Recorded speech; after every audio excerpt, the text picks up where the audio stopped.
Hello, everybody. This is Joshua Hatton with One Nation Under Whiskey Podcast. I'm joined today, and I'm joined as always and forever with the good, the wonderful, the ever-gray, evergreen? No, ever-gray, Jason Johnston Yellen, the Whiskey Wizard.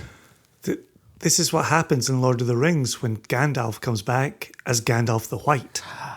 Yes, and what are they? He says, who says it to him? Shit, it was one of the hobbits, and he says, Gandalf, and he says, oh yes, I did go by that name. Yeah, that's a good moment. I like that one. Although, yeah, when they're coming through the forest and it looks like they've come upon Sauron. Yes. And then when the lights were behind him, and then once you break that light, you get to see, oh, it's the wizard who used to go by Gandalf. I almost feel bad for people like myself who saw, who went to the movies to watch Lord of the Rings, and there really were no surprises because I had just, read the books until the bindings fell off. I mean, granted, the movies did veer a bit here and there, but not too much. Things were left out here and there.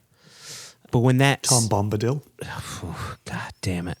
You want to grind my gears? You want to get my gears grinding? But when that scene popped up, I said, "Oh, yep, there's that part where Gandalf reappears as Gandalf the White." And while other people were saying, "Oh my gosh, is it going to be Saruman?" Nope, I knew. And that's why I feel sorry for myself. I like that aspect. I actually felt bad for my kids because they were granted permission to watch the movies before reading the books. Not by me, someone else in the family.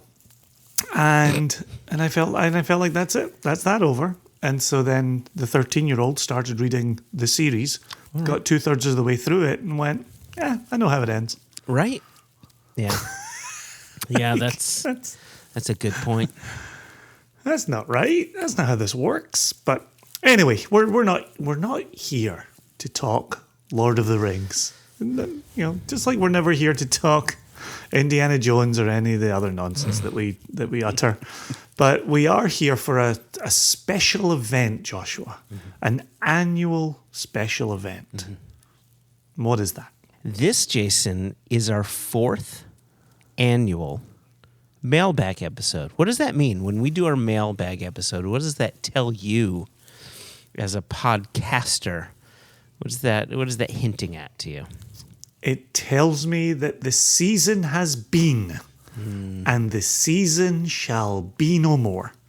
But on the horizon, a bit like Gandalf the White, a new season shall come forth from the east, and blood shall be spilled this night. Oh my gosh. But if so long as they make it into Helm's Deep, they have a chance of holding off the orcs. Do you ever say that when you say, now I'm Helm's Deep?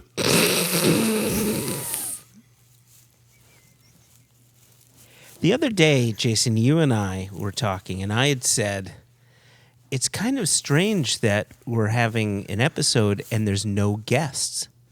And you had said, Joshua, our listeners are our guests on this episode. And that is a very, very good point. Yes. To this very moment, I still get upset when I hear you speak like that. And if we were in person, I would be taking the back of my hand to your face. But it's the only way you learn. I think we've both learned that over 10 years. Got dark. Got real dark. What are we doing, Joshua? Were you just speaking truth to power there about how you beat me? Anyway, listen. You want to talk about clapping back? We have a bunch of mail to get to. Some were emails, some were Instagram messages. We even got some texts from people. But before we get to these questions, I'd like to talk about what's in our glass because I see you sipping on some amber nectar, and I've got a wee bit of amber nectar in my glass here. What do you got going on? Yeah, I wanted to use this occasion to delve back into my Watt whiskey, Mannock Moor. I just think it's an exceptional whiskey. And as I sit here chatting away with you, and as we'll get into these emails, it's such a beautiful accompaniment to conversation. And I think good whiskey ought to be a good accompaniment to conversation. Agreed. And I think one of the things, we've talked about 2020 being a difficult year. I think one of the difficulties that we had, if you think of the expression breaking bread, we get together and we break bread. I think for you and I and our industry friends and many members of the nation, we don't get together and break bread. We get together and pour whiskey. And it's in pouring that whiskey that we have those conversations. We experience the camaraderie of friends and whiskey. Yeah. It's a wonderful time. And so this just speaks to that type of occasion for me. And so I'm really excited to have it in my glass. It's all too easy to polish it off as well. It goes down very easily, which actually has me looking very quickly 57 for the to 1, ABV. Right? You're close. 54.8. I got one number right. And I think that was lucky. And so that's what I'm imbibing on that. And that's only where I'm starting. There will be more drams poured. A bit like our year in review episode. This just becomes a celebration, a chance to hang out, wax lyrical, and pour some drams over our throats. So what have you got there? Well, like you pouring whiskey from our friends Mark and Kate Watt, I poured some whiskey from our friend David Stirk. Yeah, and so what I have, and I thought I needed something to mark this occasion. And what I've got in the glass here is the exclusive blend, the 40-year-old, 10 years per year of our podcast, right? See what I did there? Smart. Very smart. I think it's from a single cask. It's a blended malt from a single sherry butt, and it's bottled at 42.9% alcohol. And it's one of those whiskeys that you imagine you are in a study sitting in a mahogany chair and someone's smoking a pipe. Like total old school whiskey. And I find old school whiskeys to be very comforting. I hear you. I hear you. Well, we're definitely going for a similar aesthetic with our whiskey choices, with this sense of sitting in a drawing room, sitting among friends, sitting beside a roaring fire. Sitting on the park bench. That's what we're aiming for here. This is the goal. So, without further ado, should we invite in our first guest? I would love to invite in our first guest. Who will be our guest? Are you bringing them in, or shall I? I would love to. I would love to open the door for them. So, we're leaning on a person known to many of our listeners as Balancer, who signs his Sunday name here, Anthony Rivera. So Anthony Rivera has written in, and this kind of shows how well you and I have been doing with answering email questions on regular episodes of the podcast. He wrote in 12 years ago. He has written in man and child. So Anthony, known to me as Balancer, to you as Balancer, to our listeners as Balancer. I've asked this question before.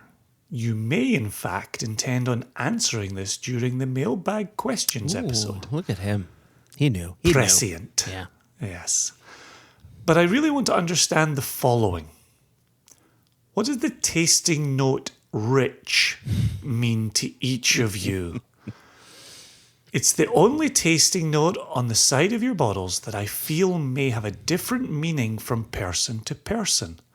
Notes like floral, sweet, nutty, and others on the bottle are pretty direct and easy to understand. But rich is the one that makes me think a bit. I believe that Joshua does not care for the term smooth when describing a whiskey. As for me, I would put rich in the same area of description as smooth. Not looking to stir things up, just want to have a better understanding of the term. Plus, I'm curious if what my idea of rich is may be similar to what you're trying to get across.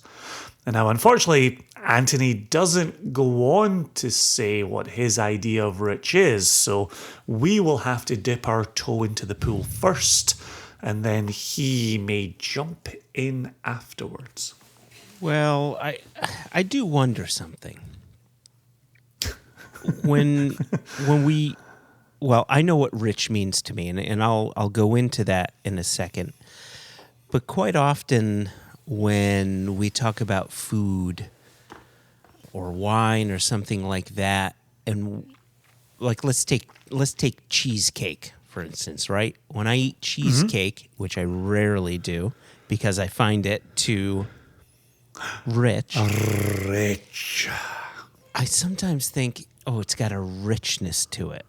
And richness, to me, is not shorthand, but it's sort of an alternate word for moreish, meaning there's an intensity there. And so with cheesecake, there's just an intensity of flavors. There's that fattiness. There's that sweetness coming through.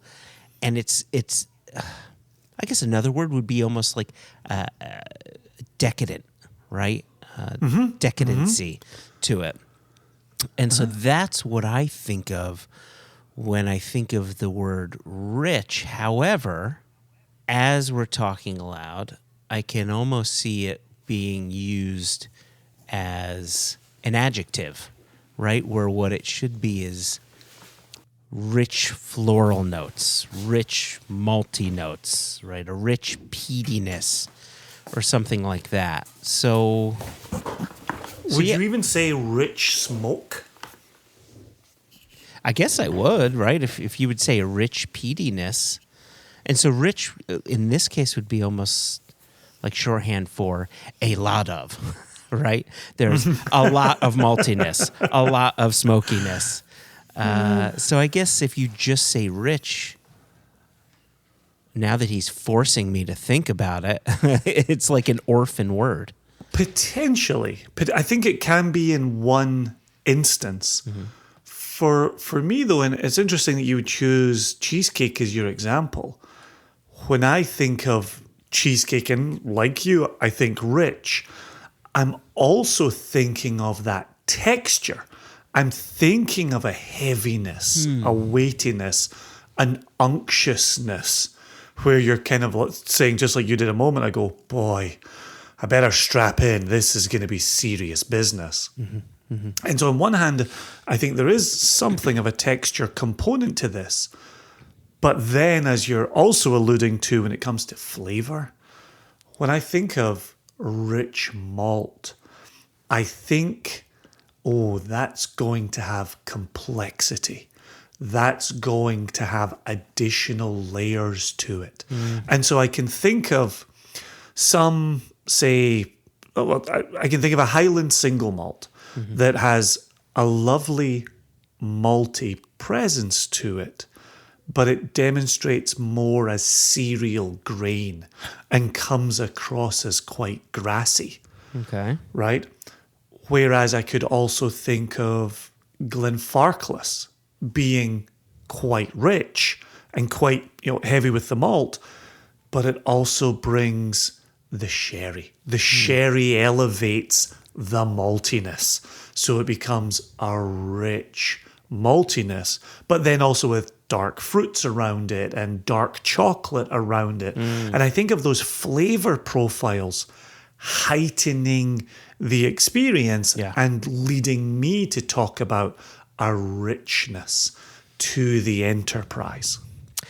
But see, as you're explaining that, you're attributing a richness to a characteristic of a whiskey. Richness, again, is not standing on its own, right? You attributed a richness to the malt. You attributed the richness to the sherry. You attributed it to a mouthfeel.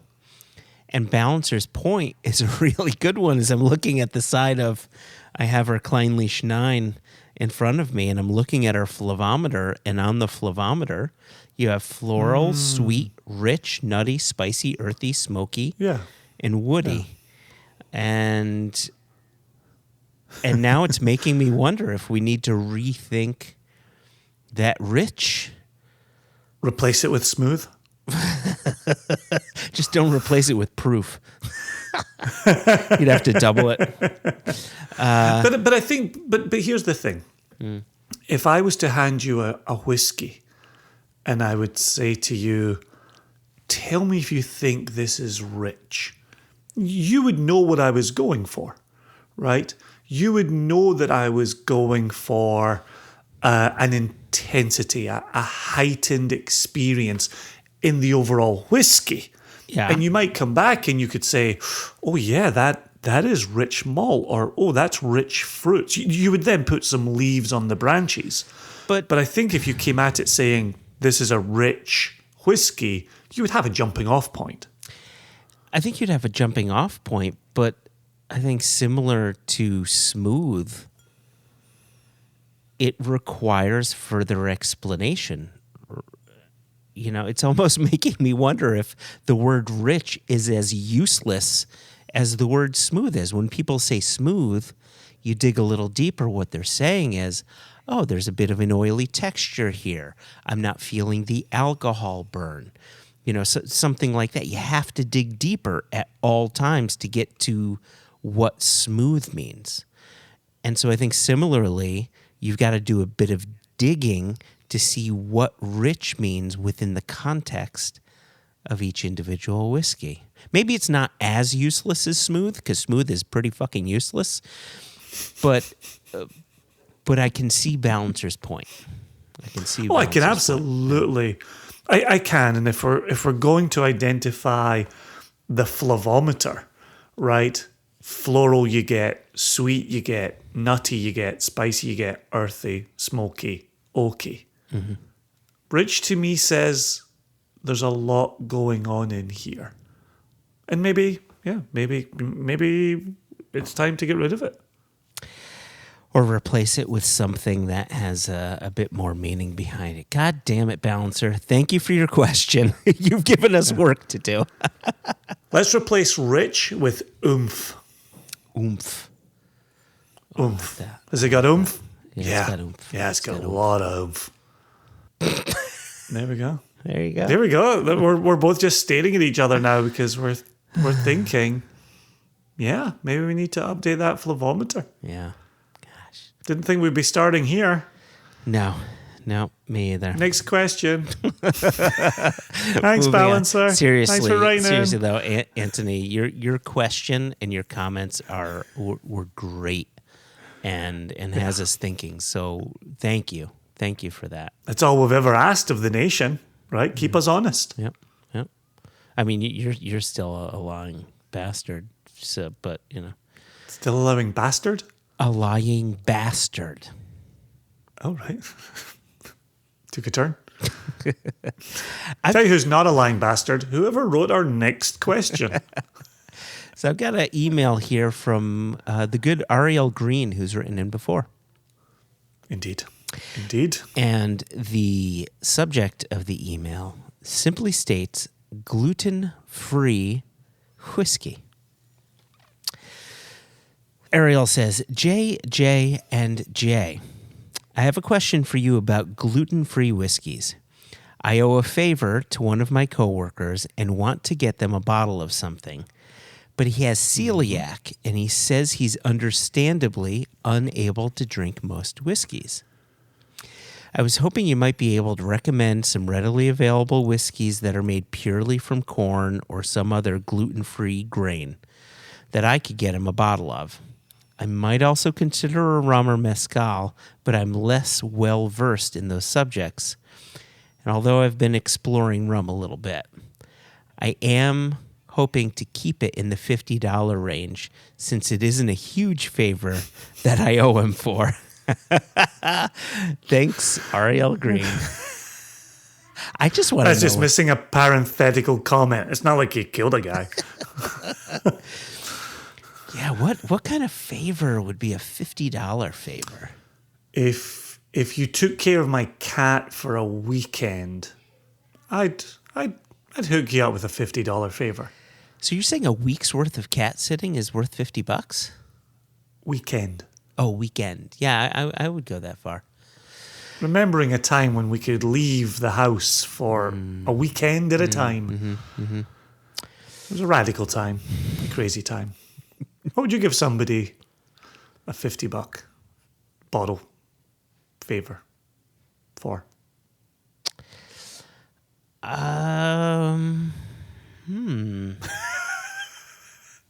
If they picked me up from the airport. I've picked you up from. Oh, I guess I've also got bottles from you. Yeah, I give you plenty. Every time you pick me up from the airport, I get you a bottle of whiskey. Yeah, it is funny you say that. Every time I see you, you have a bottle for me, but I didn't put two and two together. There you go. Huh. So if someone picked you up from the airport, you'd hook them up with a $50 bottle. Yeah, unless they were in a 12-step program, then I'd get them something else. But yeah, I'd consider a nice bottle as a gift. All right. So, question for you, Jason. What would you recommend as a gluten-free whiskey? Well, my understanding, and in speaking to producers, there's no gluten in distilled spirits. Mm-hmm. The gluten is there in the grain, but it doesn't transfer through the process. Correct. And that's certainly not to question this friend's situation. If alcohol, if distilled spirits are affecting them in some way, then that's happening, and I feel bad for them in that regard. Mm-hmm. At that point, you might want to. You know us, Joshua. Gosh, if you've got any issue with anything that comes from grain, drink mezcal, right? We're going to go right there. And that's a category that's so worth exploring. In terms of even the corn distillation, you're not really going to find 100% corn. Like who's doing 100% corn? Well, right. So there's a couple of issues here. First off, there's only one 100% corn whiskey I know of, and that's made by Balcones. And I don't think they do it with any regularity. I think it's called True Blue. And the fact of the matter is they may be using enzymes to kick off the fermentation process because exactly you really need, this is why a lot of grain producers, like grain whiskey producers, are doing a 90-10 split of 90% corn, 10% malted barley, or 90% wheat, 10% malted barley. You need the enzymes that are with malt that to kickstart that process. And then the other thing is, let's say that Balcones works for them. The problem is that bottle exceeds your $50 price tag. It's a specialist item. Right, it's a specialist item. Now, there is mellow corn put out by Heaven Hill, which is a $15 to $18 bottle. But my understanding is that is just a very high corn mash bill, and the whiskey has been matured in used like ex-bourbon casks rather than new charred. So that's not going to get them there. I want to go down the road of mezcal, but before we do, what has me thinking is if this person has tried to drink whiskey and has and has been experiencing problems related to drinking that whiskey. It's not the gluten, because again, there's no gluten in pure distilled products. I wonder if A, it was a flavored whiskey, or B, it was a whiskey with caramel coloring. That could potentially cause some issues. Or if there's some other compound coming out of the grain that isn't gluten that also affects his friend. So that's something to think about. But if you're looking to go the route of whiskey, I would at the very least look at something that's 46% and above, and that says that it's non-chill filtered, natural color, or no color added. That way you can rule out the possibility of caramel coloring being the bad player here. So for mezcal, one of the issues with mezcal is it's getting more and more popular, which means we're reaching a supply and demand issues here.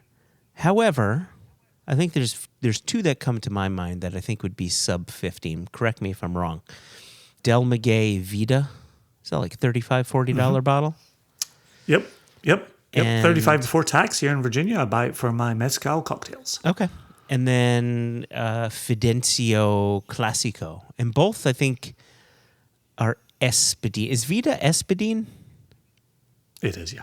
It is. So maybe that's it. Maybe he's got to look for mezcals from the Espadine agave, because that's a cultivated agave.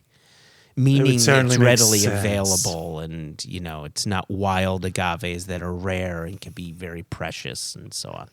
Yeah, and while, yes, as you move away from the Espadines and you explore other agave types, you get a different range of flavors, you get a different experience. For the reasons you've just outlined, Joshua, you end up with an increased price on it as well. And you're also looking at small batch production costs, bringing it to market. It's hard to find, and that's why it surprises me that Vida can be found for $35 before tax. It's a crazy good price, and well worth drinking. Yeah, perfectly enjoyable. So, yeah. That would be my recommendation. Play it safe. Respect whatever's happening with your friend.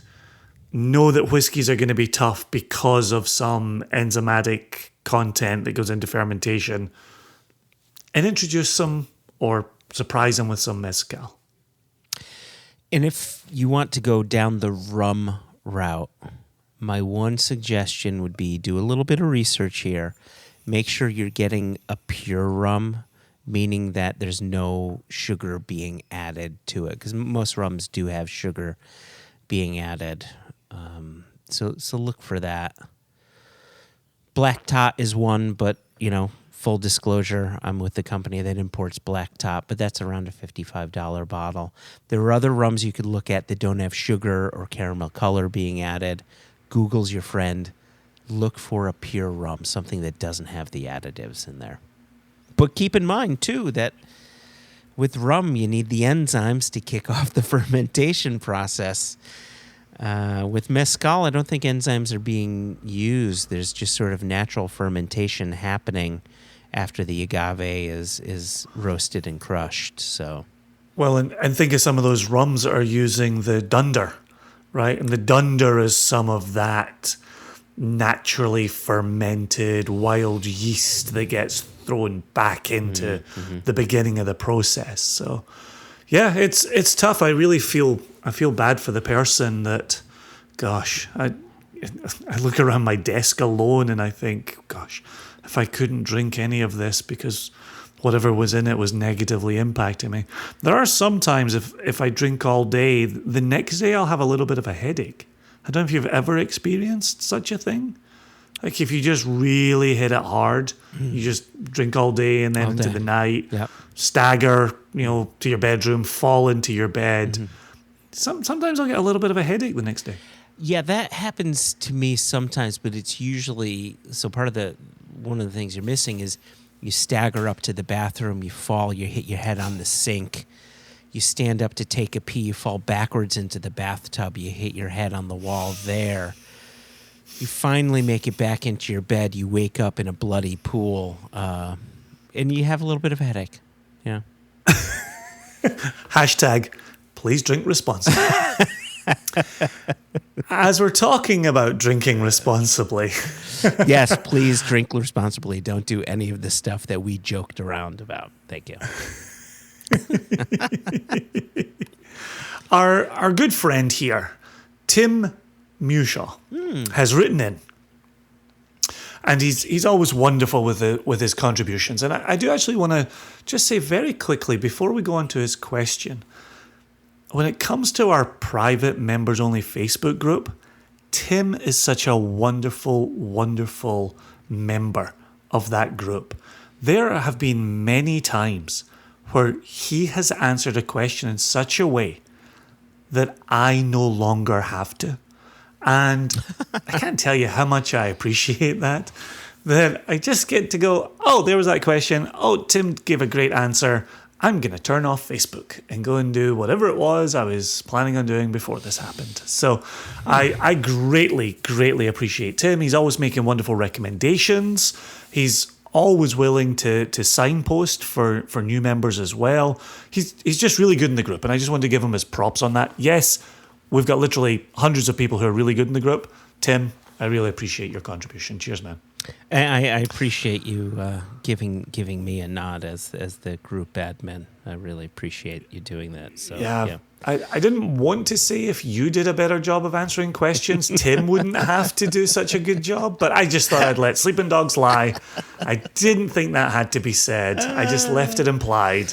But we've circled back to it, and that's fine. That's all right. Tim writes, greetings, J/J/J. I forget when the question and answer episode is coming out. Spoiler alert, it's right now. But I had some questions for you. I was talking with a friend of mine.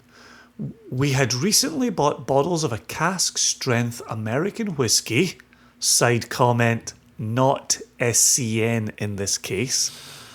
I spend all that time saying wonderful things about him, and then he slaps me in the face like this. Can we just move on? I've got another email or no? Wow, Tim. Wow. Oofed. Thought you had my back there. So the friend of Tim's found it had too much of an alcohol burn. Yesterday, he said he had it again, and it had oxidized enough that he really enjoyed it. Mm-hmm. He had left the bottle uncorked for a couple of weeks on his shelf. A technique he's done before to quote-unquote improve whiskies for his palate. Huh. My questions are, have you heard of this technique? Not in so many words. What do you think is happening in the bottle? And what is your opinion of it? Is this something you would do or have done? Wow. Uncorked is a new wrinkle on an old position. It really is. And let me before you go on. Okay. I want to bring in an email that came in from Natalie Wiesenbaum in Seattle, dear friend, who opens, and I think the only way you really can open one of these emails. Kind of. Jess, Joshua, and Jason. I think if you reverse the order of the second and third, I think you've got a success on your hands. And this I think ties into what we've commonly heard around the issue that Tim has brought up. Okay. So Natalie writes, I'm writing to you with a question that's been niggling at me for a while.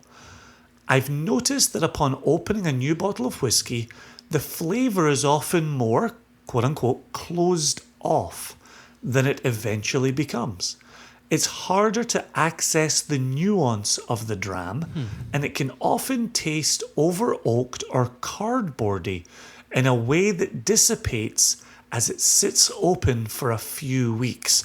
And in this instance, Natalie means in sitting open, you've you've pulled off the capsule, you've uncorked it, you've poured it, you've put the capsule back on. She's not talking about leaving it with the literal cork off. Did she, just really quickly before you go on, Yeah. because she used the Yeah. term over oaked. Mm-hmm. Do we know if she's referring to American whiskey or not, or does it not specify? No mention. Okay. No mention. Okay. All right, continue. So then she concludes, naturally whiskey reacts with oxygen once it's opened, which changes its flavour. But you fine folks have given me the good fortune to taste many whiskies straight from the cask, and they never seem closed off in the way that a fresh bottle often does. Have you experienced the same phenomenon? How do you account for it? And I think those two come together. Tim's email, Natalie's email, I think come together quite nicely here. So, Joshua, without further ado, have at it. And I will sit back and I will finish what is in my Mannockmore glass. Well, what is happening? So first off, no, I have never opened a bottle and left it open, uncorked. Uncorked. For more than, my gosh, like I won't leave it uncorked for more than a minute. Like that's something I've never done before. Now, I think I know what's happening when Tim's friend is doing that, especially if it's cask strength, right? If you leave that cork off, oxygen is coming in, and when whiskey oxidizes, its characteristics can change somewhat. But if you're leaving that cork off, and especially if it's cask strength, you have alcohol that's just pouring out in the form of gas. So you're losing alcohol content. So your ABV is coming down overall. So I wonder if after a 2 to 3 week period of leaving a bottle uncorked and just on your shelf and you give it a pour and you have a whiskey you're happy with, if that's just a 2 to 3 week version of pouring a whiskey and putting a couple drops of water in it. It almost seems as if you're accomplishing the same things with the exception of the oxidation. Okay. Why did you say it like that? As if Because you I was didn't thinking about my understand. next. Oh, okay. Because I was thinking of my next dram, and I wasn't really listening to you, and then you came to a stopping point, and I suddenly got deer in the headlights. I was like, "Oh shit! Was he waiting on me responding here?" Well, and so I just gave you a rather generic, hollow, anodyne. Do tell me more, but I didn't want to say "tell me more" if you had nothing left to tell me. So you caught me with my hand in the cookie jar. But let me say this, now that I have your attention. okay. As you're talking about this type of opening, the metaphorical opening of a whiskey, the flavors, the aromas, it inspired me. This is me trying to dig myself out of my hole of my own creating. You inspired me, Joshua, just now. If listeners could see your face right now, they would know that I'm successfully digging myself out of this hole. One of the interesting ones for me that we bottled recently was our Balcones. You just mentioned Balcones a moment ago.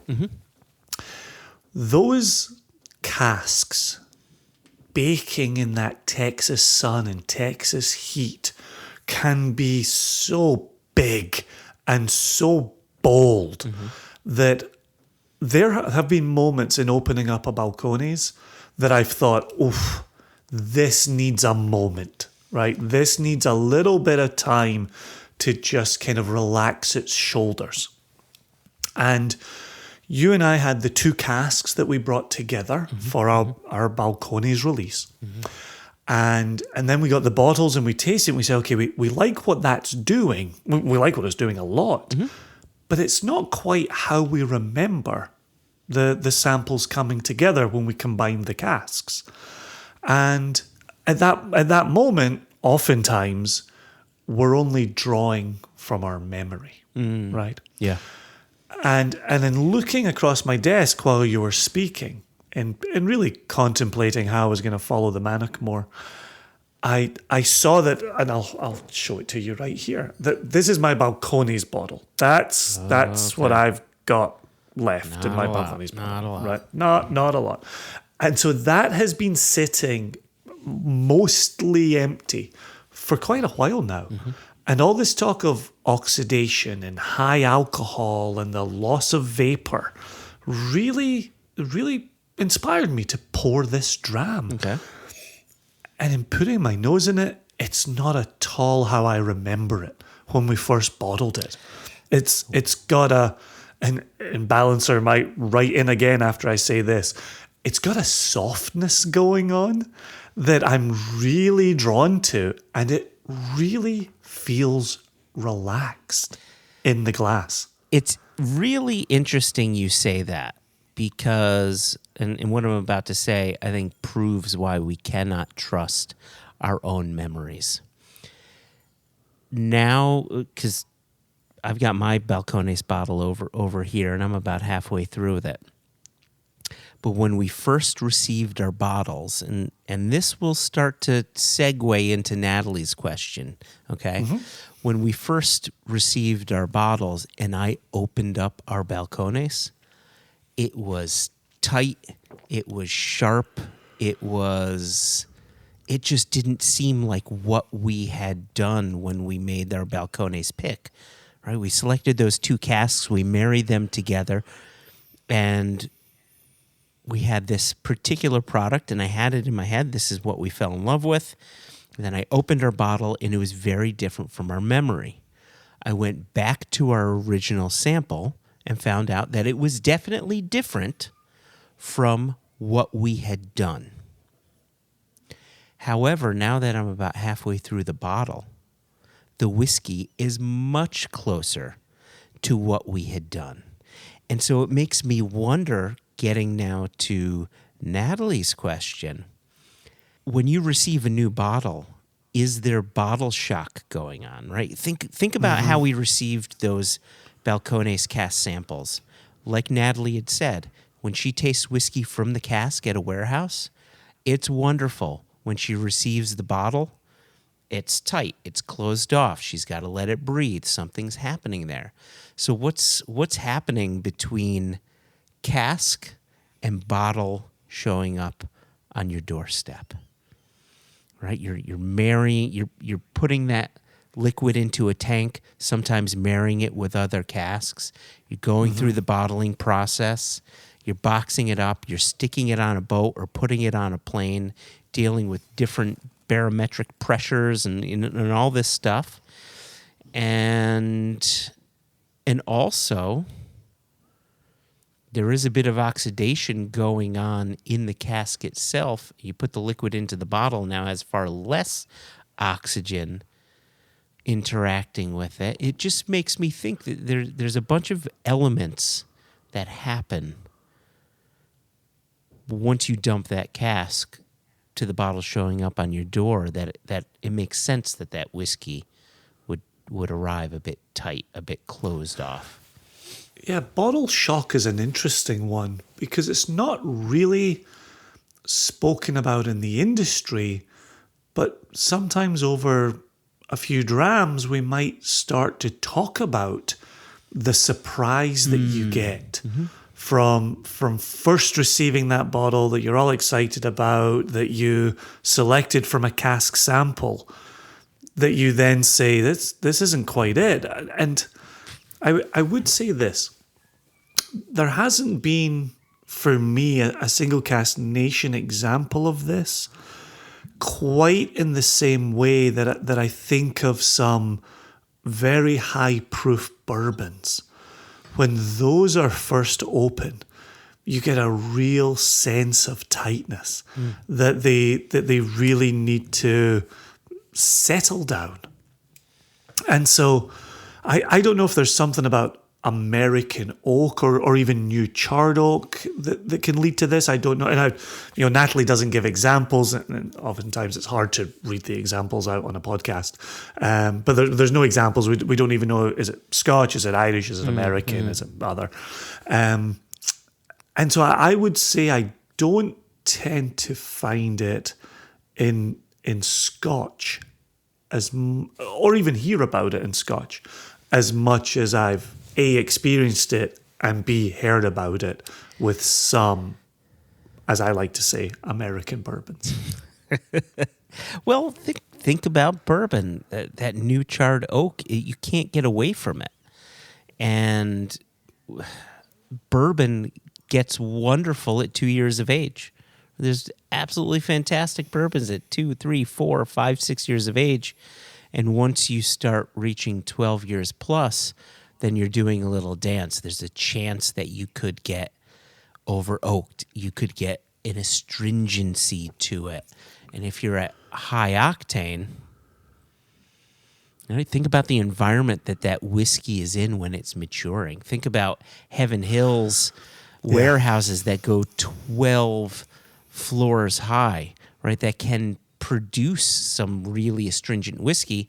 And I can understand why they want to do that, right? You mix a little bit of that in with some whiskey maturing on the bottom floor, and it's adding in all these layers of flavor, right? Some great things can happen. But I can kind of see why a bourbon might be a bit tight, a bit closed off, maybe a bit dry or astringent.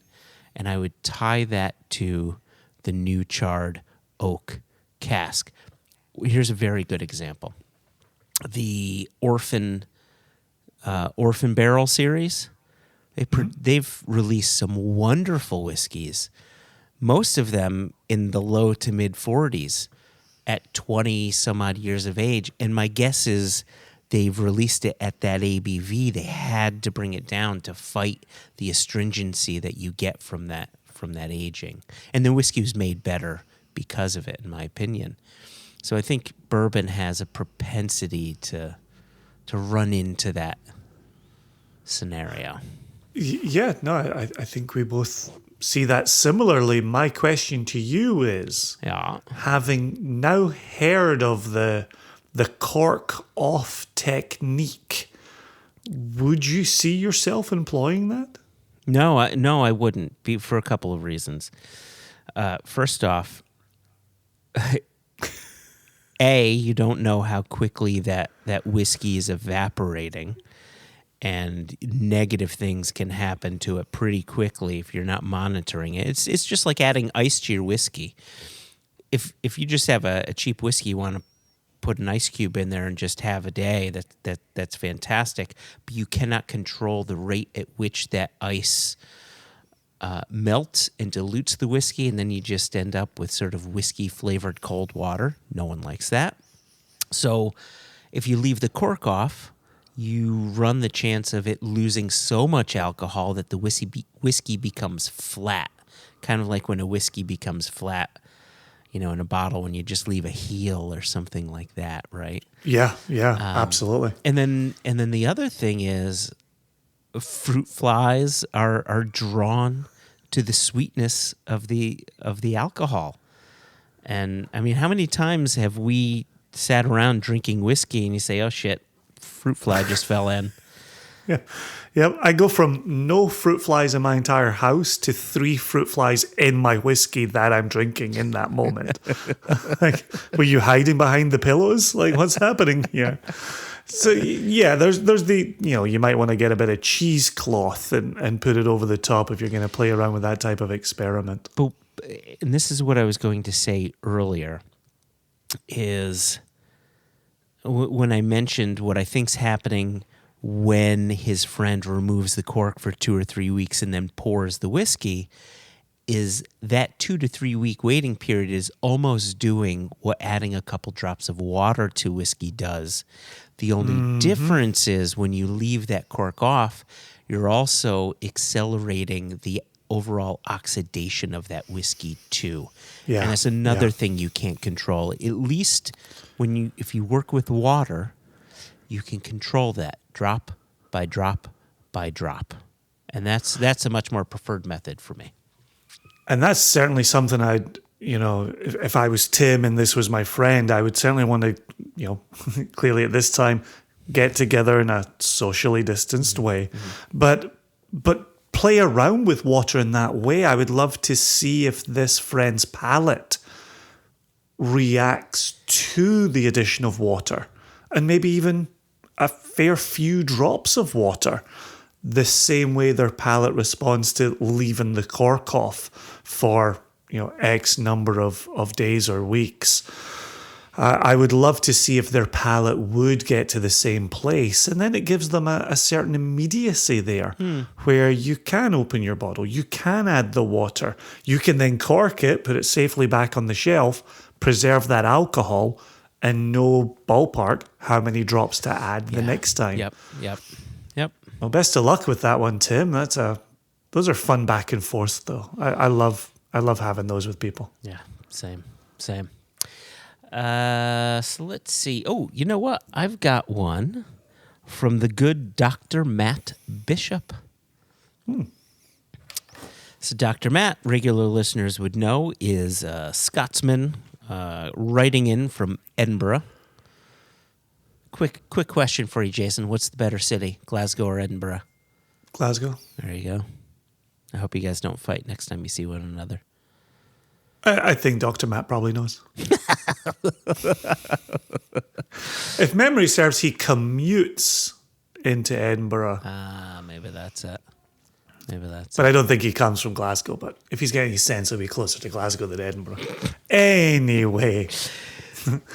So the subject says, post-bag episode question on genetics. Okay. If I could tell you very quickly. The first day Tamara and I met, she was on her way to genetics class, and I was on my way to my history of ethics class. This was at the University of Puget Sound. Yeah. And I said to her, I loved my genetics study. And she said, I hate genetics. And one of us is not a PhD in science, and one of us is. And so, anytime genetics comes up, I always think back to the first day I met my wife. There you go. Well, bask in that memory as I read you this email. So Dr. Matt says, hi, JJJ and new J, and then parenthetical comment here. He says, I'm assuming the newbie will have to be renamed. And I think we're just going to call them New J. New J? I think this is now done. Dr. Matt here, still smiling after having my email read out on the podcast before Christmas. And now writing my question for the Mailbag episode that's coming in February. Putting myself under pressure to write something worthy of broadcast. I don't think he has to put himself under that much pressure. It's just Jason and Joshua. No. Some might say. No. It's just Joshua and Jason. No, he's got to get it right. Because if he fucks it up, that's it. So here he goes. He says, having a PhD in genetics, Hey! having a PhD in genetics and over 30 years of scientific meddling in the subject, my ears always twitch when I hear Jason regularly refer to the, quote, DNA of a distillery, end quote. Oh, boy. I do much better when people say, Joshua said this thing, or Joshua did this thing. Jason? You're under the microscope. Oh, boy, I see what you did there. Carry on. I'm glad you did. DNA is, as we all know, the language for the blueprint of life.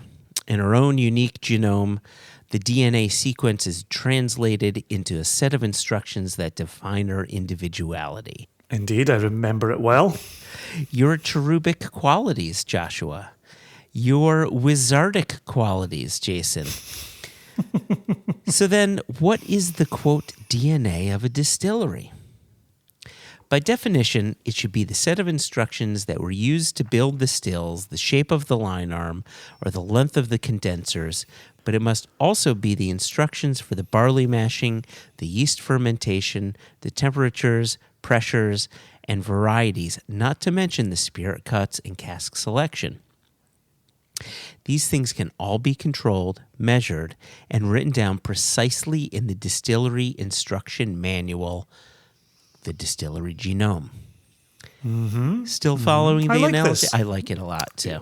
Yeah. Oh, that's funny. I was about to say I'm really digging this analogy. And that's the question they asked. Okay, yes. To answer your question, Dr. Matt. Good, says Dr. Matt. Oh, no. I feel like I've fallen into a trap here. I should have said no. I would like to revisit my answer, Joshua. It's a trap. Then here comes the hypothesis. Okay. Can we clone a distillery from the instruction manual? The Japanese tried to produce, quote, Japanese Scotch whiskey, a twin but not an identical twin. So that means there is something else at work here, more than just the instructions, something magical, something spiritual. For those of us on the atheist side of the fence, we call this natural variation, thanks to Charles Darwin. And it is this that defines the subtleties of our world. Now you've managed to read this far, thank you. I'm asking you for your thoughts. Which of the following list would you pick as having the biggest effect as the form of natural variation in whiskey production that would give the uniqueness that Jason describes as the DNA of the distillery? And so now this... I cringe every time he mentions my name here. Oh, no, I've gone and done it. Okay. Does one of these begin with T? Kinda. Maybe. Okay. It's a multiple choice, right? So you've got five options. Okay. Option 1, the distillery manager, hands-on producer of the spirit.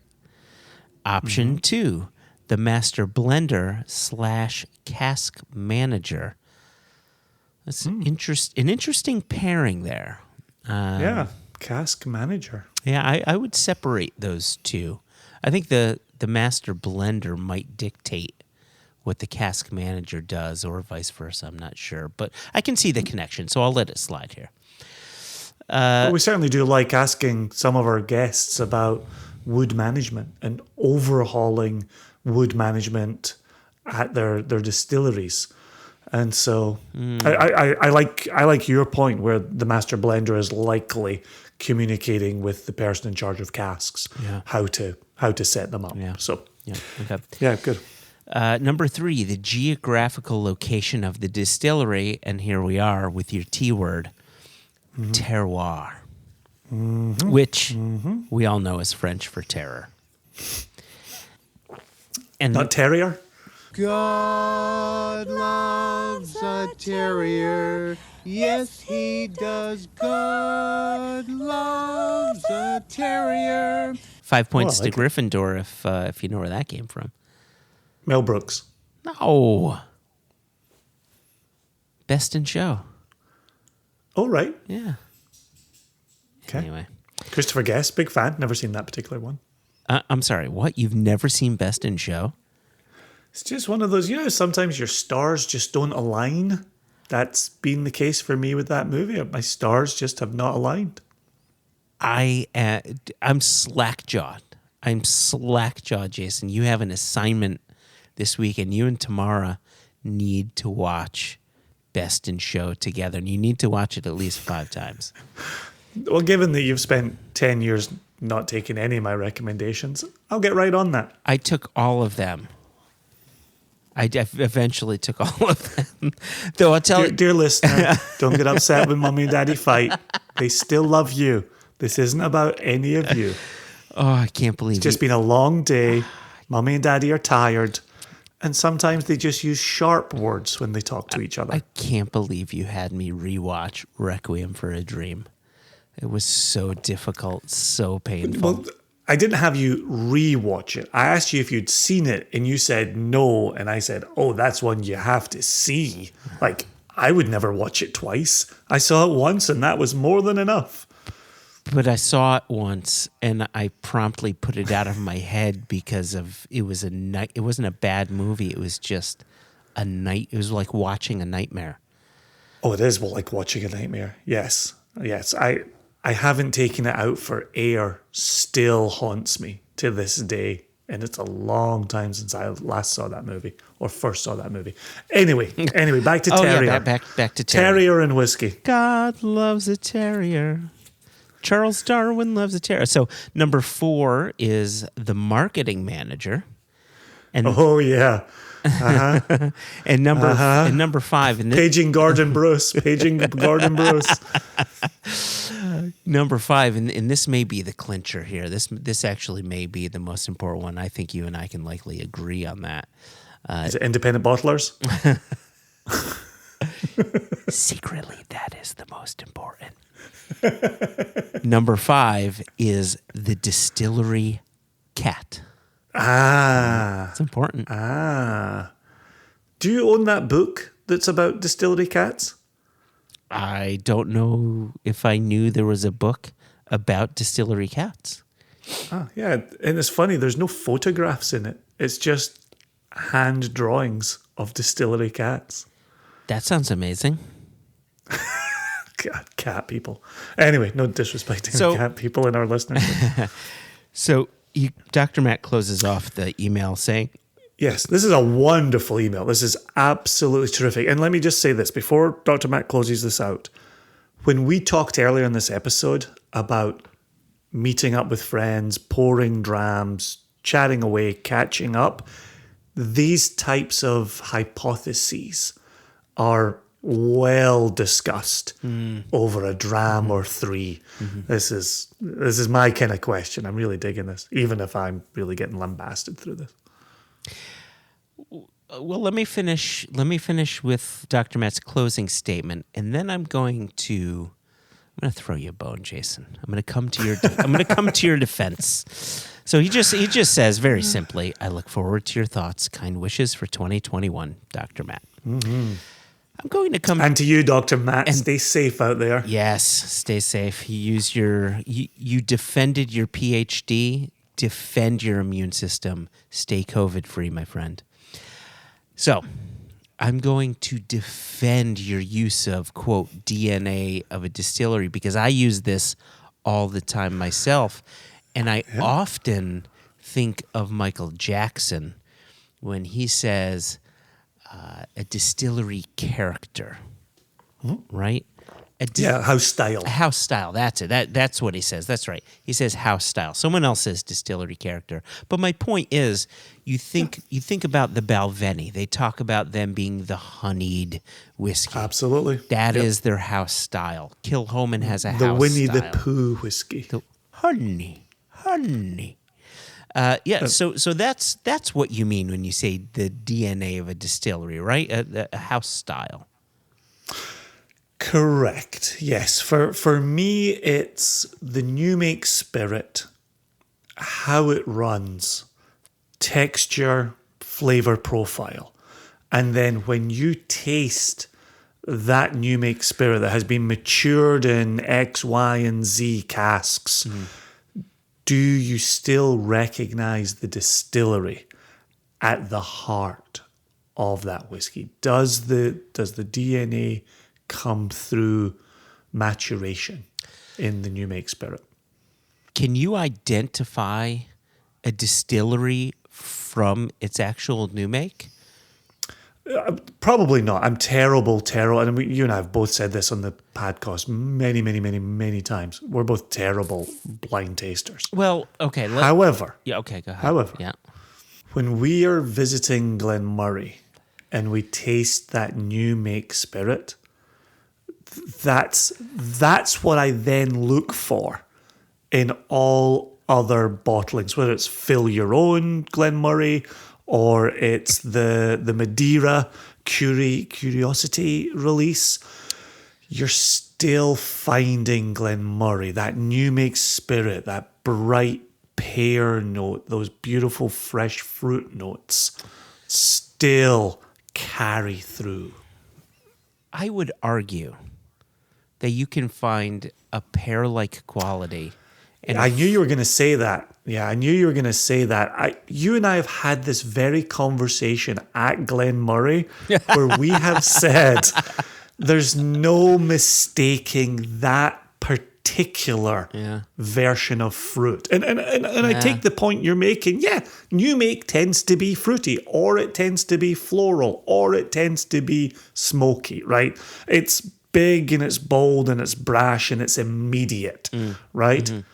But when you also know the releases that come from said distillery, you can say, oh, I remember how this fruit manifests itself. I remember how this floral component manifests itself. So yes, those broad qualities are in multiple new makes, but there's something about the Glenmorangie one that just, it's Glenmorangie. Yeah, for me, it's Springbank. I can taste Springbank in their new make. There's no escaping it. You taste it, you say, this has got to be Springbank. But I would say there's a lot of distilleries that make fantastic new makes that I wouldn't necessarily connect to the final product. However, I would taste various final products from a distillery and connect them to one another, but I can't always connect it back to the new make. If you wanted to take an example that the new make seems to come from a different distillery than the retail offerings. Oh, I hope you're going to say who I think you're going to say. Go ahead. Do you remember when we were at Cragganmore? Uh-huh. And you expect the Cragganmore New Make Spirit to be this honeycomb center, sweet New Make Spirit, and it's not at all. It's much heavier. Is it dank? Is it earthy? Yes. Is it meaty? Yes, and yes. Right? It's all those things. Which then makes me think of the New Make Spirit that they run in Wick at Old Pulteney, right? Where their New Make Spirit is so meaty. The 12-year-old doesn't look like that. The 21-year-old doesn't look like that. And it's the 17-year-old that gives a nod to the New Make Spirit. And I had that exact conversation with Malcolm Waring, that out of those three, the 12, the 17, the 21, the 17 seemed like it had a connection to their New Make Spirit, and he agreed that to his mind and palate, that was also the case. So interesting, because and of course the 17 is unfortunately no longer available, but the 17 was always my favorite. I remember when the 21-year-old what's his face? Jim Murray called it the best whiskey of the year, whatever year that was, 2011, 2010. And I would say that's a good whiskey. The 17 is where it's at, though. That was the old Pulteney. And and you're connecting it back to the new make. I think that's kind of remarkable. I think that's cool. Huh. Okay, so let's get back to Dr. Matt's question. Back to Dr. Matt's question here. So which of these 5 options, and I'll read them back to you, do you think, you know what? I will reread his question. Which one of the following list would you pick as having the biggest effect as a form of, quote, natural variation in whiskey production that would give the uniqueness that Jason describes as the DNA of the distillery? And now back to your options. The distillery manager, who's the hands-on producer of the spirit. The master blender or cask manager, that's option 2. Terroir, basically, French terror, that's your option 3. The marketing manager, which that's an interesting point. I can see why people might get upset at that, but that's really interesting. Marketing being an aspect of it, that's smart, I think. And then 5, finally, the distillery cat. So assuming that we can answer 5 because it's the obvious and correct answer, out of the 4 lesser components under distillery cat, which do we think? And I'm gonna surprise myself as much as I'm potentially gonna surprise regular listeners, and I'm gonna pick the T word, because as much as I think the people are hugely important, we know that you could take the dimensions of the stills, the height of the neck, the angle of the line arm. We know that we could take the fermentation times. We know that we could take the cuts, and we know that we could mature in a similar type of wood. And even if across Scotland the variations are much smaller, you and I know that, and Dr. Matt alludes to it in his own question here, you know that you can take all of that knowledge to Japan or Israel or India or Australia, and you will simply get a different version of this product. There's a necessity to that variance that is unmistakable and simply cannot be denied. Now, the bigger question, and one that I'm not going to answer, is can you taste terroir when you are among those smaller variances? And clearly right now, and he actually, his distillery just got an icon attached to it, Waterford, right? Mark Renier firmly believes that terroir is there. He firmly believes terroir exists through the entire process from field to bottle. And even if you go up a hill and grow barley on a different farm, you're going to get something different out of the process, right? And again, that's one of those conversations that you get to sit over a few drams and wax lyrical with your friends. But the example that comes to my mind, and why I started naming some of the countries that I did, is how many distilleries are we involved with right now who are all Dr. Jim Swan distilleries, right? And you have that level of expertise setting them up to make the best spirit where they are. Now, there's clearly philosophies that Dr. Jim Swan carried with him. There was clearly ways to ferment. There was clearly ways to take cuts. There were clearly ways to mature that Milk and Honey, Penderyn, Kilchoman, Cavalan. Well, and let's not forget, too, he also worked with Glenmorangie. He worked with Glengarry as well. He's worked with Amaric in France. It's not just new distilleries that he's worked on. It's existing distilleries that are looking for ways to tweak their existing operations. Right. And so if you can take someone with similar philosophies and employ those in all these different countries and get whiskies that clearly give nods to Scotch, but are still doing their own thing. The thing it makes me think of is that no whiskey producer wants to be a carbon copy of another whiskey producer. Everybody is searching out their point of difference. And we just had this conversation with Jess the other day, right? Who is Scotland's northernmost distillery? Yeah. Who is Scotland's westernmost distillery? Who is Scotland's highest distillery, right? Everybody wants a point of difference.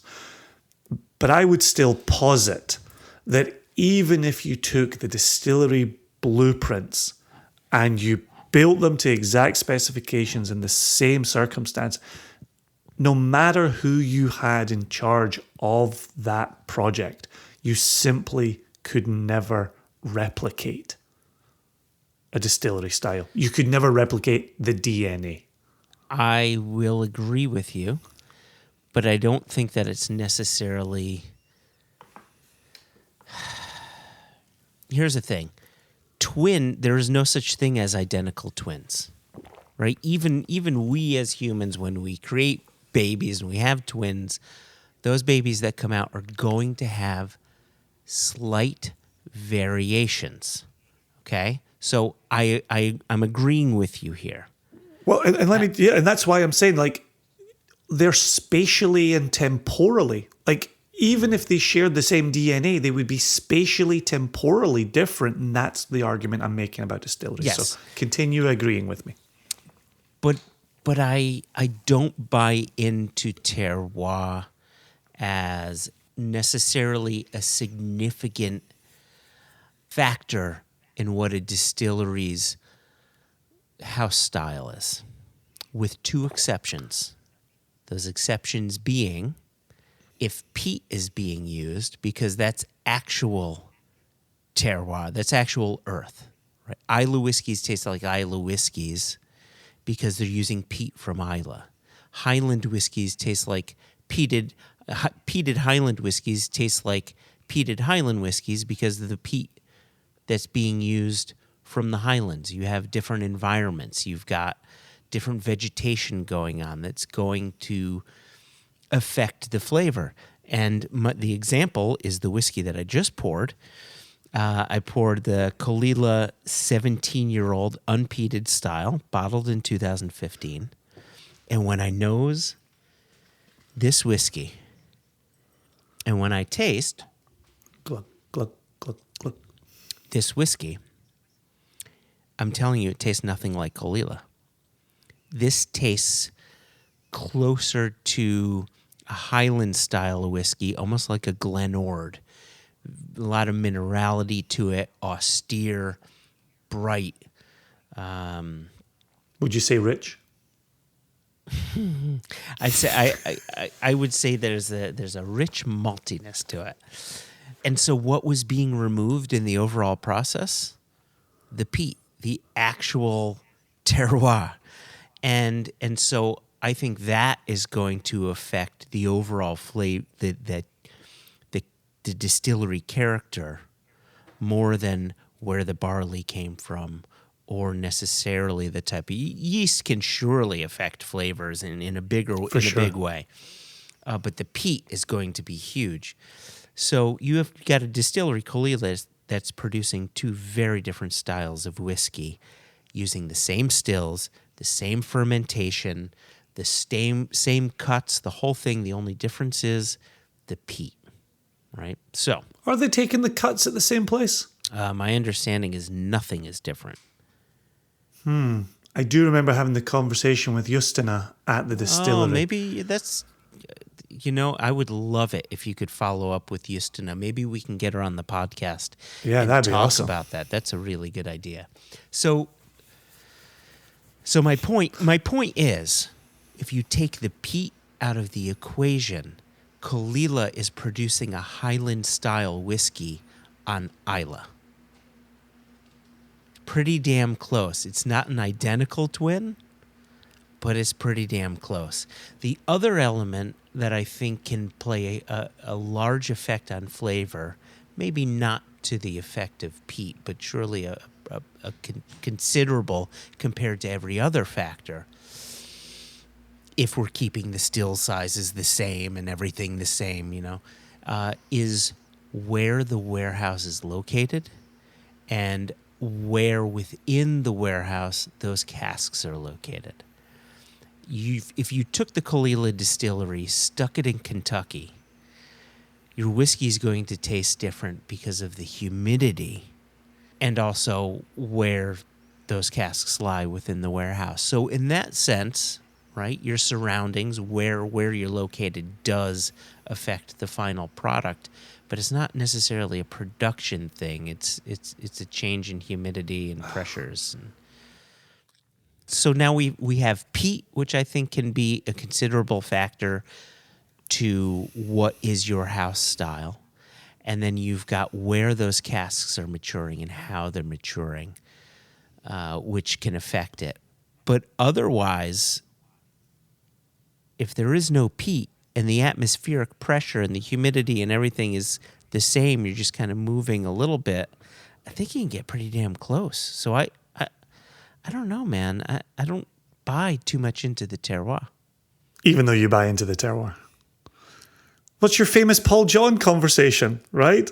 You're in the Cadenhead's warehouse. Yeah. You get a sample of Paul John. Yeah. And you say, I don't know what it is, but I know it's not Scotch. Exactly. How's that not terroir?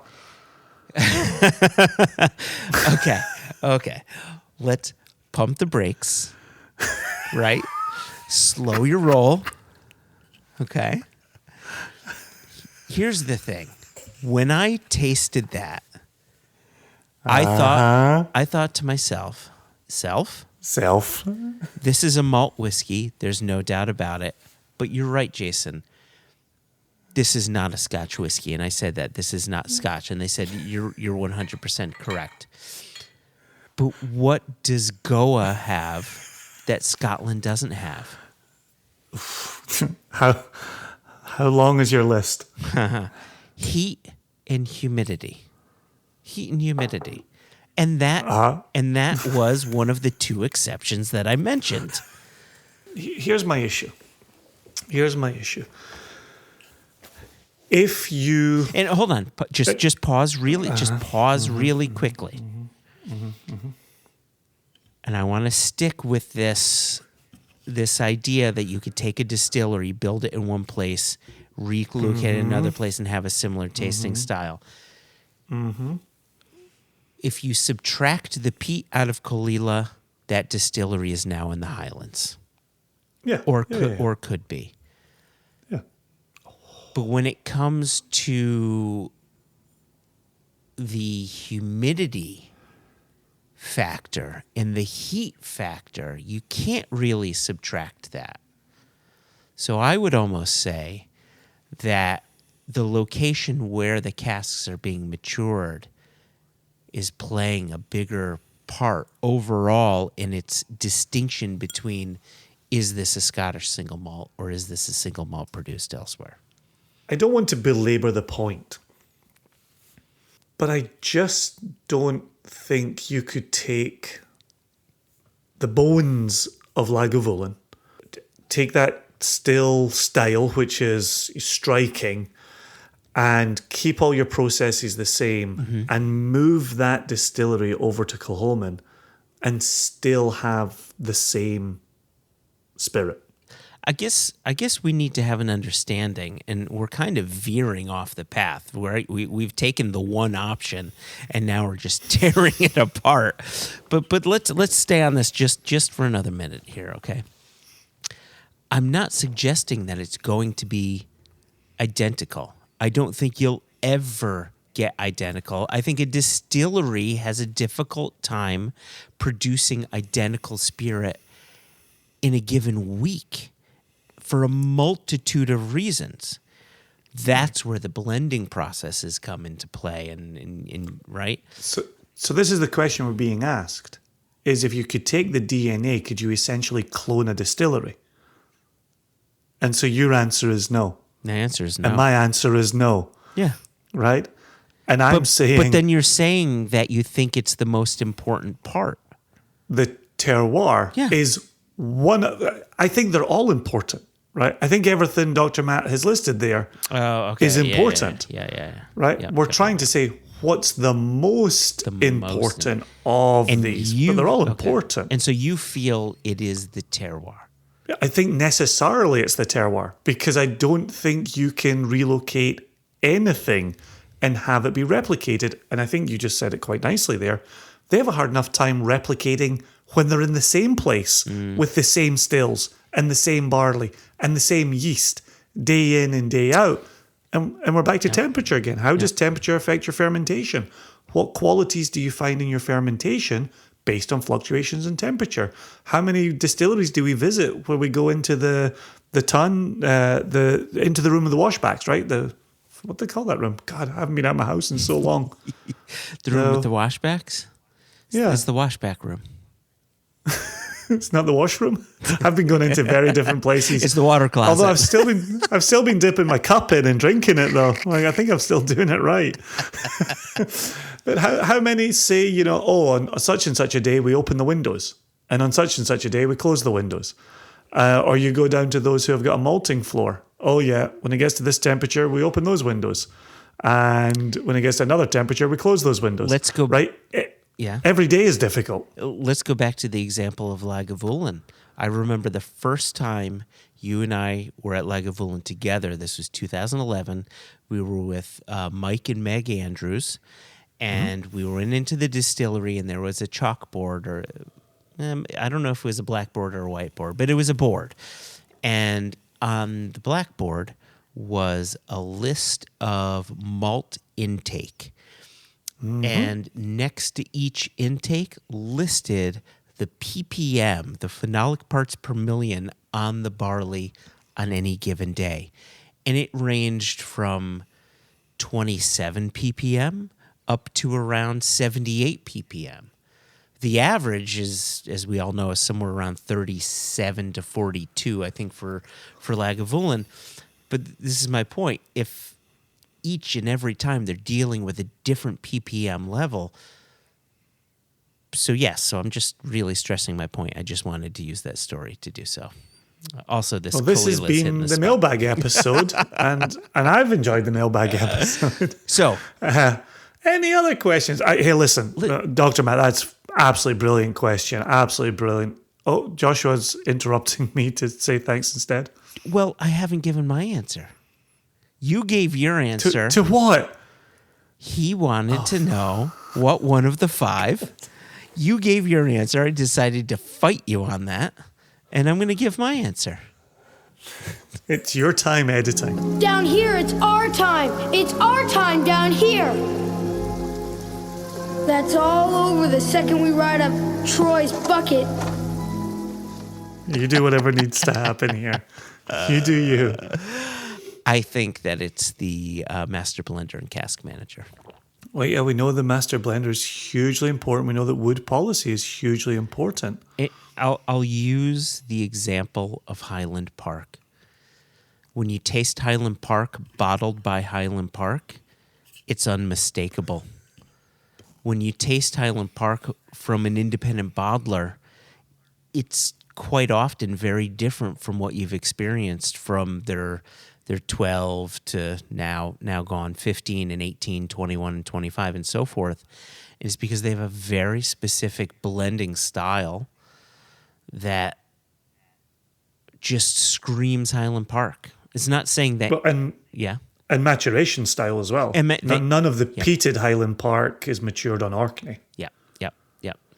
And this isn't to say that independently bottled Highland Park is bad whiskey.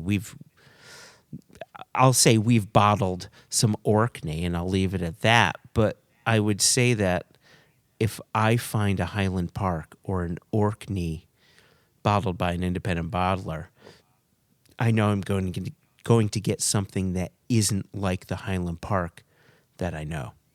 And I will tip my hat to the master blender for that.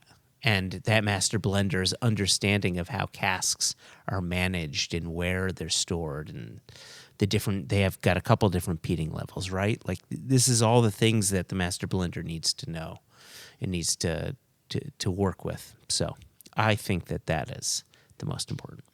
I don't think that answers the question. Really? Look at his question again. To the uniqueness of the whiskey. To the uniqueness of the whiskey. Yeah, I don't think it's that important. Like, I think it's hugely important, obviously. Mm-hmm. I don't think it's... Listen, they're all important. We know this. We're just arguing degrees now, so... I'm going to let it lie. I'm going to be the bigger man here. All right. Whew. Thought I was going to come to fisticuffs for a second there when you got it wrong, and I had to correct you. Isn't it pretty to think so? Well, I like that. It's Cormac McCarthy. Oh, right. I saw him live. Nice one. Mm-hmm. He came to Madison, Connecticut. I think his books are too wordy, but... Yeah, they're a bit wordy. Anyway. There you have it. Anyway. Yeah. Anyway. What else do we have, Jason? Well, I tell you, you just pulled a question out of Scotland. And I'm going to present you with a question from the Philippines. Oh my gosh, we're just traveling around the globe here, Jason. It's lovely. I feel like I'm finally getting out of my office and out of my house. This is wonderful. Before you read the question, I've got to tell you. Speaking of the Philippines, I'm thinking about a dear listener, Philippe Panavong, who's Filipino, and on Christmas Day, as I was eating our traditional Jewish dinner of Chinese food, I could not get out of my head, Philippe Panavong, Philippe Panavong, Philippe Panavong, ba ba ba ba ba ba ba ba ba ba ba. Anyway, please read. He is so generous to us, so very kind. So we have, this is Jigs Alonso, which is such a wonderful name. Jigs Alonso. Speaking of wonderful names, Jigs opens his email. I think the jigs is up on this. Hi, Jason and Joshua. My name is Jigs, and I'm a long-time listener of your podcast from the Philippines. And we love having you listen in, Jigs. Thank you. We ever so really much. do. We really do. I've just finished listening to your latest episode with David Broom, and I wanted to take you up on your invitation to send over questions for your mailbag episode. Here are some of the burning questions I've wanted to ask both of you. If it burns for too long, Jigs, there are creams that you can get to calm that down a little bit. Rub whiskey on it. Number 1. I've been recently feeling like I'm being pulled in two directions when it comes to what whiskies I want to buy. IBs and OBs. What are the advantages and disadvantages of independent bottlings compared to original bottlings? And what kinds of consumers do you think each would be more suitable for? Number 2. What are some of the biggest misconceptions that whiskey enthusiasts have about independent bottlings? And finally, number 3. How have your personal preferences involving different kinds / flavours of whiskey changed throughout the years, especially as you continued to be exposed to more whiskies through your work? What categories or flavour profiles do you currently find yourselves gravitating towards?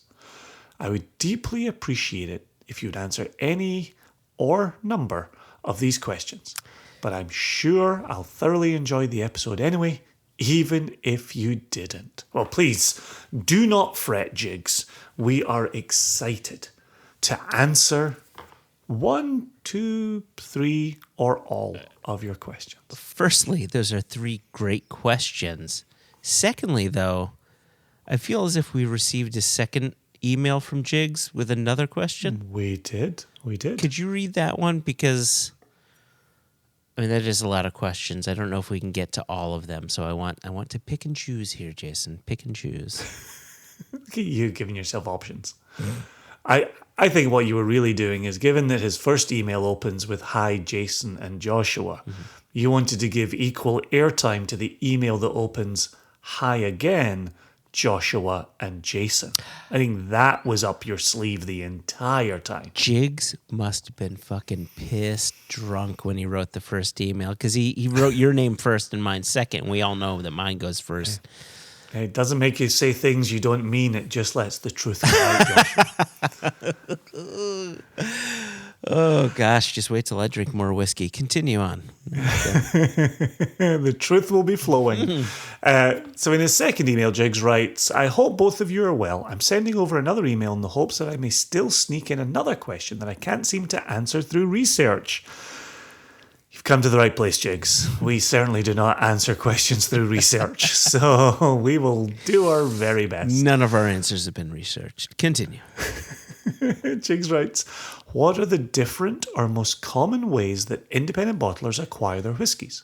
Initially, I thought that it was either through distilleries themselves that allocate a small selection of casks that independent bottlers can choose from, or through brokers who acquired casks from distilleries in a similar manner. This would imply that independent bottlers actually only have limited choices, since they only get to choose from casks that distilleries deem unusable for their purposes. However, I like that he says for their purposes, because there are some people who think it's just the dregs that go out the door, but unusable for their purposes.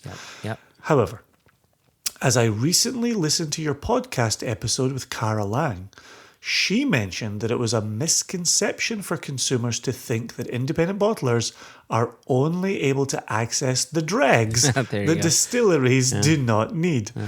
I now find myself lost, confused, and sincerely hopeful that both of you can shed some light on this process of acquisition.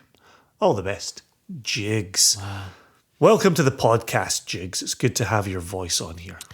It really is, and I'm glad we read that fourth one, because I want to answer that one first, and I think we want to get to his first question last. So, firstly, how great was Cara? Cara was wonderful. She was absolutely wonderful. Great interview. Yeah, I went back and listened to that episode, and it was just a joy having her on. Anyway, yeah, the way in which independent bottlers get our whiskeys is varied, actually, and I think that your initial assumption is somewhat close to one of the ways in which we get our casks. So the first thing that we need to understand is that distilleries, and I'm staying within the world of Scotch whiskey distilleries, okay? Mm-hmm. We need to know that whiskey distilleries within Scotland, whether they're producing malt whiskey or grain whiskey, they are factories that are producing spirit to sell, predominantly to go into a blend. Mm-hmm. That's fair. Right? The Scotch whiskey industry used to be, and by used to be, I would say even as recent as 10, 15 years ago, 95% blend driven, 5% single malt driven. Now it's closer to a 92-8 split or a 90-10 split, something like that. Yeah, I continue to hear it moving in that direction. Right. So when distilleries are producing spirit to go into a blend, we need to think like a blender. So let's put on our Diageo cap. If you're Diageo, who produces Johnny Walker, and let's use Johnny Walker Black as the example, you own 29-ish, somewhere around there, Scotch whiskey distilleries, but you've got 39-ish whiskeys within Johnny Walker Black. You know what the flavor profile of Johnny Black, you know what it should be. So you know what you need from your various owned distilleries. However, these distilleries are also, they're producing so much whiskey that could fall outside of that general flavor profile, okay? So if you're producing Johnny Black and you've got all of these whiskeys, let's say 80% of it is whiskey that is usable for their blend. What do they do with the rest? They sell it on to brokers, master brokers, who then sell that on to smaller brokers, who then sell it on to independent bottlers like us. Now, we're a small company. We're buying anywhere between 1 and 24 casks at a time. There are other independent bottlers that are buying 500, 1,000, 2,000 casks at a time, right? We're living in a different world than they are. So they may be buying from master brokers or buying from the brokers. So that's one way that whiskey can get to independent bottlers. However, there are other ways that independent bottlers can get their spirit, and that is by cask fill programs. think of, say, Gordon MacPhail, who deals with Glen. So well known right? for it. Exactly. Glen Grant and their Linkwood and their Mortlach labels. You know, they're Gordon MacPhail are sending their casks to the distilleries to be filled. That's how they get their whiskey.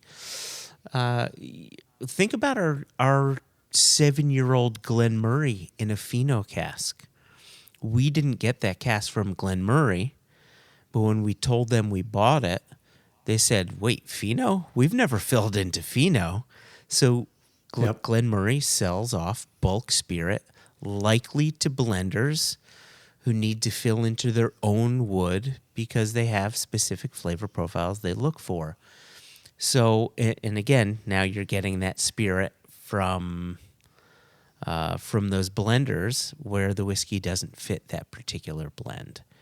And again, back to that previous comment of we're not getting the dregs, we're getting whiskey that doesn't necessarily fit a flavor profile, be it a blend or be it that distillery single malt.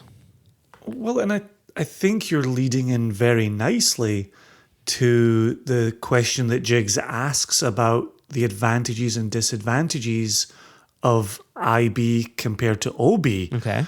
And one of the things that we've said from the very beginning of this company is a distillery wants to produce a lineup, a series of standard offerings that are consistently good. And you know, if you go and buy Distillery X's 10-year-old, it's going to be the same. And I always say this in Glasgow or New York or Tokyo, wherever you find yourself. And the goal of the independent bottler is to zig when the distillery zags, or to zag when the distillery zigs. And I've always talked about our role as an independent bottler is to provide a peek behind the curtain to those who know a particular distillery. And it's not to come out and say, our independently bottled Arran is better than Arran's Arran. It's all Arran's Arran. You know, we've been very lucky to have a wonderful relationship with Arran to acquire their casks. But when you and I present that distillery, it's Arran first and foremost, and the casks that we have selected from Arran. However, it's okay for us, and I would say it's imperative, that we don't just bottle the same house style. Now, it comes back to Dr. Matt here with DNA, right?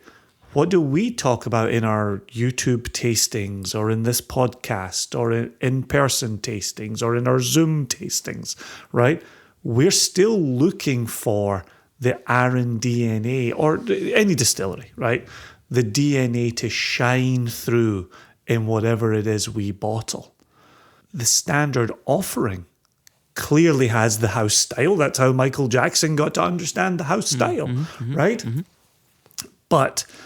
and we did this with an Orkney example, where if the distillery is known for sherry maturation, we brought out something in bourbon. Yeah. And so if you're a fan of an Orkney distillery, we have something that might pull back the curtain for you. Yeah. And I would say, you know, when we did go back to Glenmurray with that Fino cask matured, and they said, we don't do Fino, we don't have any Fino. That was a perfect opportunity to show Glenmurray in something that the distillery was not doing. So, you know, I've never, even as an independent bottler, I've never once championed independent bottling over distillery bottling or original bottling or official bottling. I've never once done that, and neither have you. And nor have the distilleries we have worked with championed their distillery offerings over independently bottled offerings. That's not how this works. Yeah, exactly. Because it's all their liquid, right? Yeah, yep. And so the important aspect of this for me is you should really be exploring both OBs and IBs, right? find a distillery that you love and buy up the OBs, and then go start exploring the IBs, and then add some OBs from a decade or 2 decades ago, right? And mix up your ages with it, but really drill down on a distillery and see the ways in which OBs and IBs present their bottlings differently. Yeah, I'll just add 2 points to that. I think you and I, while we do try to focus as much as we can on zigging while others zag and zagging while others zig, it's also very important to us to show people why we fell in love with distillery A, B, or C. Mm-hmm. And so when we started a relationship with the distillery, we let them know that, right? This is, it was interesting early doors when we started with Aaron. And Aaron said, we want to be amongst your first bottlings. We want to be the first cask you bottle. Our aim was, we want to make sure people know who you are and understand your style. And that while they appreciated that, they gave us the Pinot Noir cask, which kind of took it slightly outside the style. But my point is, that's the type of relationship that we like to have with the distillery, where we say, this is a partnership. We want to show people why we fell in love with you, and let's work together and try to show that through something that might be your house style on steroids, or something a bit off the beaten path like that Pinot Noir cask. And then the other thing that I wanted to mention, and it talks to your point before, where the last thing we want is someone to say, we like your version of this distillery's whiskey more than the other, or vice versa. Yeah. I'll never forget our very first whiskey jubilee, and Dan Friedman, he was with the Jewish Daily Forward at the time. I poured him our Ben Riach 17, and his comment was so interesting. He said, "You do Ben Riach better than Ben Riach does Ben Riach." Yeah. And what I heard was him saying, I like Ben Riach, and he came to it because he wanted to taste ours too, and he just found out that particular one was better than the other ones he tasted before. It has nothing to do with us. We just picked the cask. They made the whiskey. I'm glad he liked it. That means he likes Ben Riach. That's awesome. We didn't do it. We just picked it. Yeah. Yep. Which is interesting, because I think when Jigs asks here, what are some of the biggest misconceptions that whiskey enthusiasts have about independent bottlings? It's what you just said there. It's, you go to a warehouse, you roam around, you stumble over some casks, you taste things you like, you stick it in your bottle, and then you experience success, right? Mm-hmm. And it's so much more than that. And one of the things that I'm most proud of is getting to know the nation, and the nation getting to know us. By that I mean our palates. Yeah. And getting to a point now where we can sell out bottles in minutes, but the nation trusts the selection that has been made to fit the myriad palates of the nation.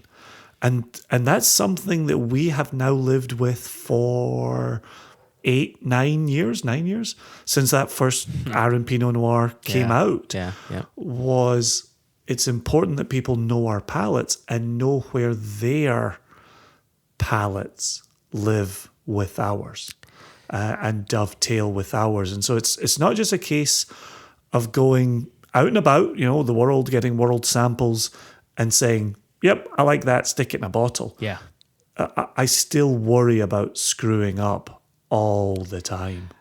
I do too, but I'm going to read something really quickly that I think speaks to something you and I have aimed to do from the very beginning. And these are from Serge Valentin on Whiskey Fun. He recently reviewed our 28-year-old Aberfeldy, which was for not for the U.S., for the rest of the world. Mm-hmm. And is just his opening line, and it just says, our friends in America always manage to bottle different whiskeys. Quote, different whiskeys. And that's not the first time he said something like that. And every time I read it, I get goosebumps because this is, Serge is someone whom I've respected since I found this rabbit hole to go down. Yep. Same. And when he acknowledges on more than one occasion that we are bottling stuff that is outside of pretty much what everybody else is doing, that says a lot because he's now on his 15. He's over 15,000 whiskey reviews. This is a person who along with Angus now has tasted thousands and thousands of whiskeys, and he's calling our selections out as something that's basically going to zig when others are zagging. And I'm absolutely humbled by that. Yeah. No, it's wonderful to hear that. It's wonderful to be recognized in that way. And it's interesting because I only ever make the observation in the direction of the distilleries, but it makes sense to make it in the direction of independent bottlers as well. If you're a distillery, and I keep saying this, you want to be known for your lineup, for your range. But as an independent bottler, you also want to be known for your selections and how you make them and what goes into the bottle. And it's the point of difference. It's what's Single Cask Nation doing, what's Signatory doing, what's Douglas Lang doing, what's Single Malts of Scotland, what whiskey, Douglas Lang, goes on and on, right? Yeah. North Star, right? But what's your own DNA? What's your own IB DNA? Exactly. And can you consistently present that to people who buy from you? And this is why, and we've been asked, I've given this answer multiple times to questions that have been asked in different ways. People say, how do you pick your whiskeys? And there have been variations of that question thrown at us. And my comment has always been, first and foremost, we do not have our consumers in mind when selecting a cask. We have our own palates in mind when selecting our casks, because we don't have a distillery. We don't have a lineup that we can offer up. We have preferences that can be found in different distilleries, different makes, different styles of spirit. And all we can do is stay true to what our goal is, bottle spirit that we've fallen in love with, and then hope that people come to us. And if their palates align with ours, great, we've got a customer, and hopefully they can tell a friend. And if they don't align with ours, well, that's fine. Maybe they'll find another bottler that aligns with their palate. There's no skin off our backs, but we have to stay true to ourselves, or else we don't have this consistency to offer up. Yeah, it's true, and I agree with what you're saying there. I definitely pay attention to how we fit with the nation and how the nation fits with us. And so I would never go in and select a cask where I would say, oh, the nation's going to love this. Right. Even if I don't. Right. That would make me very, very nervous. But there are moments when in tasting a whiskey, I think, oh, the nation's going to love this. This is going to fit the nation beautifully. And I love it so much that I'm excited that it's going to work with the nation. But think about before we had an actual consumer base. The answer was still the same. I love this. The fact that we have a consumer base, the fact that we have all of these nation members, is they came to us because their palates aligned with ours. So I do the same. When I taste it, I say, oh my gosh, this is fantastic. The Nation members are going to love this. It's because I also love it. I share the same passions for flavors that they do in a whiskey. I think this is a perfect moment to bring in the text from Michael Nolan. Okay, perfect. All right. So I've got that queued up. I had it queued up, and then I lost it. This is what happens when other people text me. Believe it or not, Jason, you are not the only person that texts me. Fake news. So, Michael Nolan's text. Hold on, I gotta fucking find it. Here we go. It's really straightforward. So, Michael Nolan's text reads, and firstly, Michael, thank you for writing in. And also to Jigs, thanks again. To Dr. Matt, I never properly thanked him. Dr. Matt, thank you. So, Michael Nolan says, another thought back to a year ago. How is the Catoctin Creek in Kilchoman cask looking? Is it ready to bottle? It's a great question, isn't it? It's a great question because this has been such a wonderful learning experience for us. Exactly. You've been a bit closer to it than I have because you've been traveling back and forth to the distillery. Let's hear it from you first. Yeah. The short answer to Michael's question is no, it's not ready to bottle. The longer answer to Michael's question is we had this conversation with Kirsty McCallum when she was on about whiskey not maturing linearly. You don't start at point A and say, if we just give this X amount of time, we'll get to point B. Instead, you go on a little bit of a roller coaster. And in the beginning, you get a good influence from the wood there. You get a really nice presence from the oak. Then you start to get maybe the liquid that was in before. Maybe it starts to shine through. Mm-hmm. And then maybe just as you think, oh, that's going to come to the fore. Ooh, okay, this peated sherry from Kilchoman, boy, that's about to take the driver's seat. It instead hops in the trunk, and you're kind of looking around and wondering where that just happened to go to. Yeah. And so we are watching through seasons, which has been absolutely fascinating, and pulling samples as we go through seasons here. And we've given the cask an additional winter.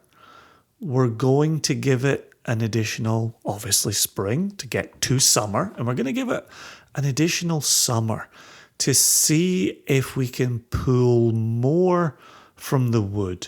Try to get more of the sherry in there. What's been really surprising in the samples that we've pulled so far is that the peat isn't particularly present. No. And quite muted. And I stuck my nose in this empty cask. Easy. I stuck it right in the bunghole.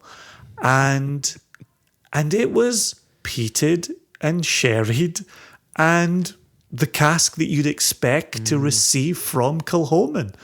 And filling it with 60 gallons of what at that point was 2-year-old Catoctin Creek whiskey going in there. 230 gallons went into this cask, and the peat has not fought back as of the last sample against those 60 gallons of rye. And you know, so here we are, we're learning, you know, not linear. We're looking at a roller coaster journey. Sometimes flavors are coming in, sometimes flavors are going back out again.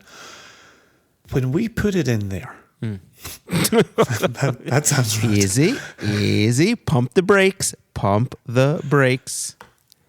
When we re-racked that cask from Kilchoman, Much better. we thought to ourselves, we're going to finish this for a year.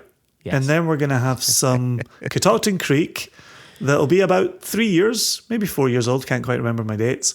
And it'll have a bit of PX sherry, it'll have a bit of Kilchoman peat here, and we'll have this brand spanking new product that nobody's put together before.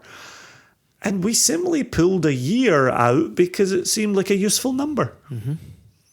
And the whiskey is busy telling us, easy there, fellows. You might just have to pay attention.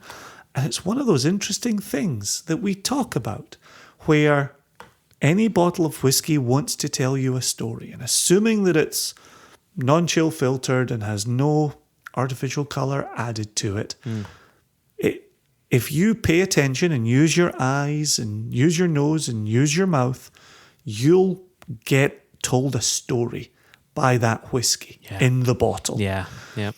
And you and I love where we are with the company because you and I are starting to get into that part of the business with casks. Mm-hmm. And we said to this cask, hey, I'll give you a year, get to know all the components, and then we'll bottle you. And the cask said, that's not how this works. That's not how any of this works. And we are now saying, how would you like another winter? How would you like another summer? That whiskey might come back to us and say, how about another couple? How about another 3? Yeah. Or it might come back and it might say, put me in a bottle tomorrow. Exactly. And I'll be very frank with... Can I still be Jason? You can still be Jason, but I'm going to be frank Thank for you. now. Please. Now, I tasted the whiskey before it went into the Kilchoman cask. Really enjoyable rye. Mm-hmm. And then tasted it from just after it went into the cask. And then I think we did around 3 months, 6 months, 9 months, a year. Right? Okay. Ballpark, yep. Ballpark. And what I found was, as this whiskey stayed in the cask longer, the things that I loved about the rye started to mute a bit.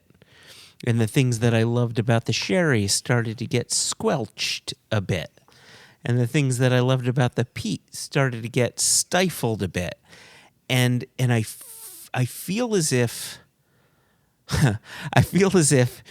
it's similar to when you get a new pet and you have other pets and they're just starting to get to know each other and they don't know how to act and their own behaviors change slightly. But soon they're going to figure out a new way and they're going to shine together. And that's what I'm expecting to happen here. And that's the snapshot that I'm eager to find.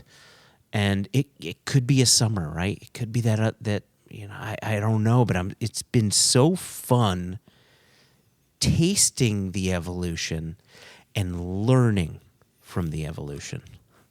Well, and that's the beauty of this collaboration with Scott and Becky at Catoctin Creek, is that they know their spirit. They know what their spirit does. But here we have a 60-gallon cask, a 59-gallon cask. And we have PX sherry, and we have, your peated spirit that was in that cask previously. Mm-hmm. Scott and Becky haven't played around with their own flavors in a cask like that. Yeah. And so as we're tasting samples, we're discussing it with Scott and Becky. Mm-hmm. Where do you think this is at? Where do you think this will go? What do you expect from this? Given, they're now 10 years into this and they know what they're doing. You and I, are playing on weekends. But it's so much fun. But again, even the people who have been working with their spirit for 10 years are watching and anticipating and giving their best guesses. Yeah. And that's what I love about this particular project. And I think the nation knows, and wonderful Michael Nolan knows, we're only going to bottle it when it's ready. There's no two ways about that. And holy moly, does it end up being a 10-year-old from Catoctin Creek? Does it end up being a 20-year-old from Catoctin Creek? Oh my gosh. Right? It's, no idea. Absolutely none. And so we'll check up on it again soon. I'm excited to see what this winter has done. It has been a particularly cold winter for us in Virginia. It has, and if we can get a scorching summer on the back of this, we'll have had some of that, passage of spirit in and out of the oak. We'll see if we've pulled a few more phenolic compounds from the wood. But yeah, I love it. It's just so much fun. This next one, I think, touches a bit on what we're talking about here with casks and what.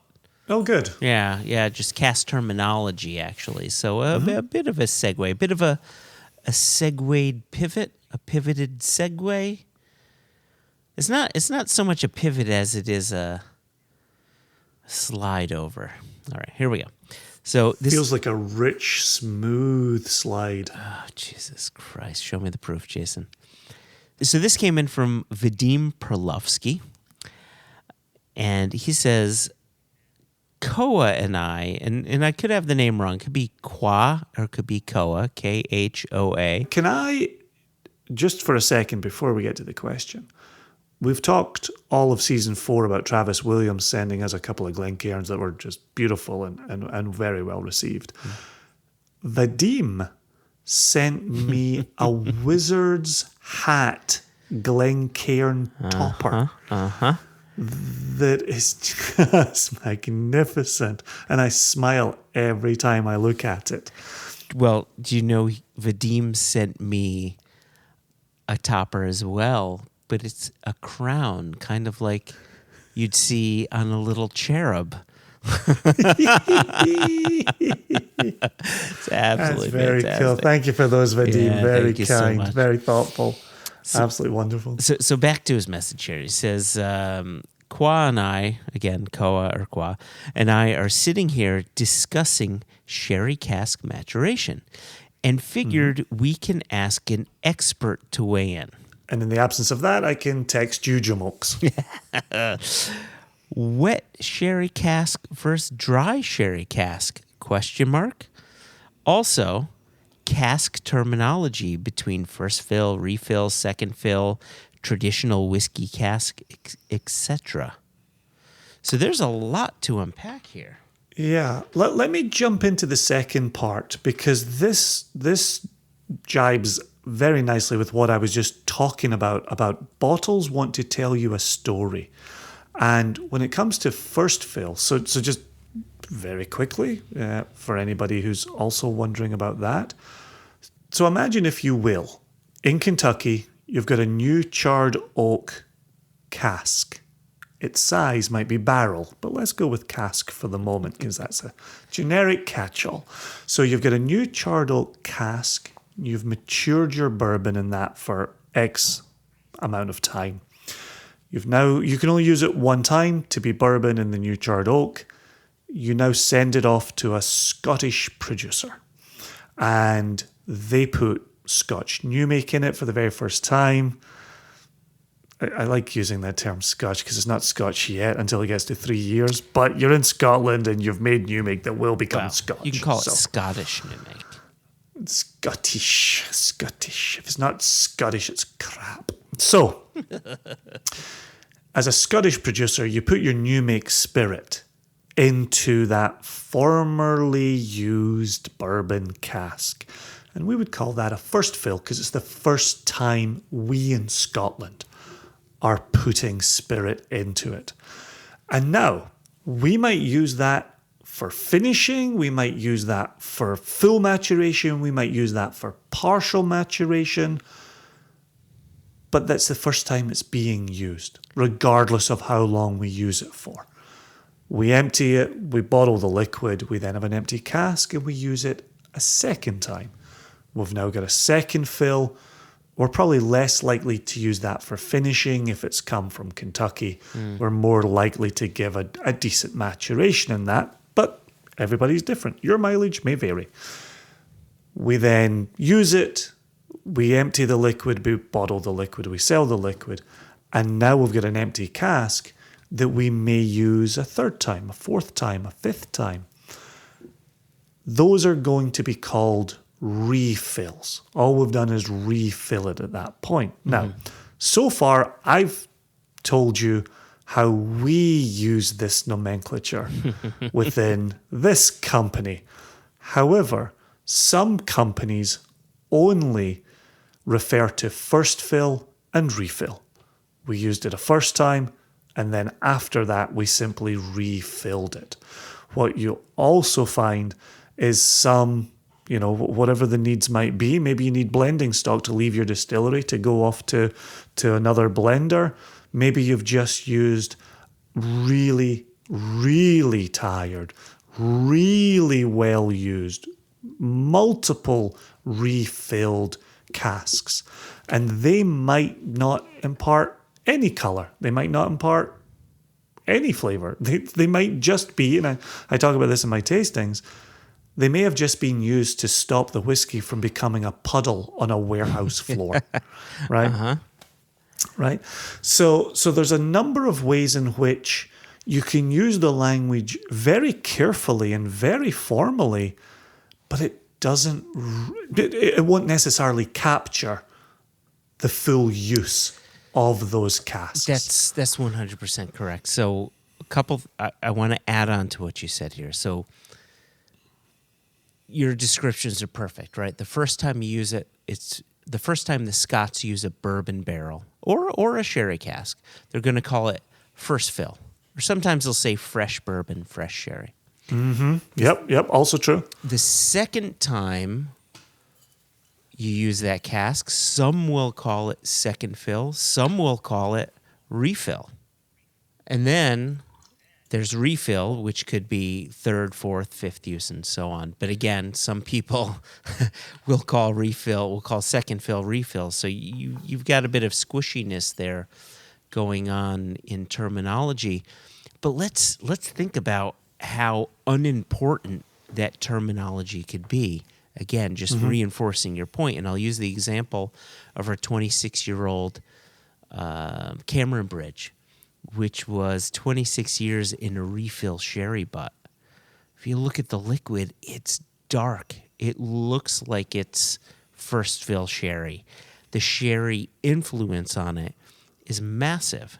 So the first two uses may have been for a very short finishing period of just a few months, and then the rest of its life was the whiskey that then became ours. So this is why it's good to know the nomenclature. It's good to know the terminology, but understand that second fill could mean a multitude. It could be the difference of decades. Well, which is why we've often got times where we could say, oh, that second fill has really done a lot of work here. And that ties back to what I'm saying about buying non-colored, non-chill filtered whiskey, where the color in there, and certainly for us in the realm of single casks, where there's really nowhere to hide, and certainly no way to bolster, you're getting to see that cask telling its story, right? And you might say, well, it says refill on the bottle here, but gosh, that is much darker. Well, there you go. You just filled in the gap a second ago, Joshua, right? Which is, maybe it was a short first finishing, maybe a short second finishing, and then here you've got a still active refill. So it's so important to me to allow the whiskey to tell its story. Yes, which can be difficult when you're buying. Absolutely. Or you want the whiskey to tell the story, but if you don't want to lay down the money for that whiskey to tell you the story, then you have to rely on label detail and hope that the bottle is clear and not brown or green, because color is going to help dictate. Will give you an idea of the overall richness and flavor. See what I did there? See what you did. See what I did? So, and this is why we try to add as many details as we can. But again, back to the idea of the Cameron Bridge, refill sherry. If you were just reading the label, you'd assume that the color would be much lighter. Yeah. So return to this part from Vadim here about wet and dry sherry casks. So this is interesting. Basically, what they're asking here is, do you have a benefit from maturing your whiskey using a wet sherry cask compared to a dry sherry cask? So what does that mean? It means if I'm understanding his question correctly, it means that the whiskey producer would receive the sherry casks from the sherry producer still intact, still with a little bit of sherry in there, hence wet, still with sherry. Or is that producer getting the sherry cask from a cooper who buys multiple sherry casks from the sherry producer, breaks them down, brings them in-house, and then rebuilds sherry casks for the whiskey producer? And my general understanding, and you can correct me if you feel I'm wrong, or if you have knowledge beyond what I have here, is my understanding is the breaking down of casks is more typical for bourbon barrels because you're bringing those casks from overseas, or from rum casks as you're bringing those casks from overseas, where with sherry casks, because Spain is just right there, you can throw a sulfur candle in there or keep a bit more sherry in there to make sure the wine doesn't go bad, and then just ship those casks intact. Although, at the same time, we are hearing from more and more people in the industry that bourbon is coming over whole. We are, yes. You know, for years, the adage in the industry was, why would you ship fresh air? Why would you ship American fresh air to Scotland? Which means, you know, why would you send a full cask not broken down? And the idea of breaking it down and strapping it to a pallet, you could fill a container with far more barrels. But when it then made its way over to Scotland, as you rightly point out a moment ago, the cooper is just in the business of rebuilding and just taking, you know, whatever stave I can get here to put with that stave there. Yeah. And oftentimes going from a barrel, which, as I mentioned earlier, is a size, to a hogshead, which is a larger size. And you're actually adding in some staves to get that increase in your shape. So I'm really happy to hear of more producers in Scotland shipping in what Vadim might call wet bourbon casks as opposed to dry bourbon casks. So I don't think it matters whether you're bourbon or sherry or wine or what have you. You definitely, from what we're hearing from producers in the industry, you definitely want to be using wet. And I can't help but think back to one of our last conversations with Graham Cool when he was still with Glenmurray before moving off to Dingle. And he was talking about how important it was to fill while wet. And he was going out and sourcing different types of wine casks, sherry casks, bringing them back to the distillery, but then making sure he was ready to get new make spirit into them or to re-rack into them as well. So, we had another conversation with Jim McEwen, where Jim McEwen was saying, you know, the end of sending, you know, flat packs to coopers was absolutely fantastic, absolutely wonderful, and he thought the integrity of the barrel was preserved and the quality of the barrel was preserved when shipping wholesale from America to Scotland. Yeah, I remember him saying that you know, one of the industry's biggest tragedies was the advent of the bourbon hogshead, because what a barrel could do if allowed to remain intact will do more for Scotch whiskey than he thought the hogshead could ever do. And think too about what happens when coopers are producing hogsheads. And I want to be very clear here. So much of whiskey in Scotland is being matured in hogsheads. It doesn't mean that whiskey is going to be bad. I think what Jim McEwen and then others like Anthony Wills at Kilhoman, what they're looking for is a consistency. Right? If the cooper is really a puzzle maker and is getting barrel staves to produce a hogshead, all he or she is looking to do is grab the stave that completes the puzzle. But then you have to steam that cask to keep it intact. The only thing that's holding a cask intact is the moisture. So you're steaming out some of the flavor that has been stuck inside the wood. And you think about our friend David Stirk when he received those French wine casks.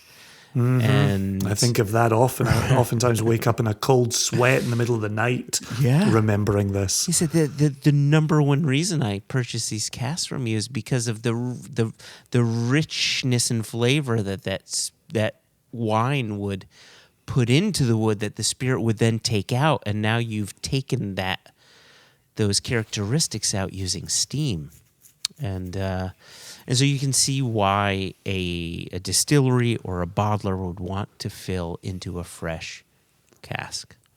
Yeah, that's a great question. I love talking about casks. I wouldn't say there's a question that we haven't enjoyed talking about today. With that in mind, Joshua, we might want to get out of here on one more question. So our very dear Jess, you know how they say saving the best for last? It's not to diminish anyone who's come before, but there's only one Jessica Lomas, and she has taken the time to write in. And the good news is she's not really asking her own question. She is relaying a question from somebody with whom she was having a conversation. Okay. And she's very smart. You'll like her salutation. Oh, hello, dearest J&J.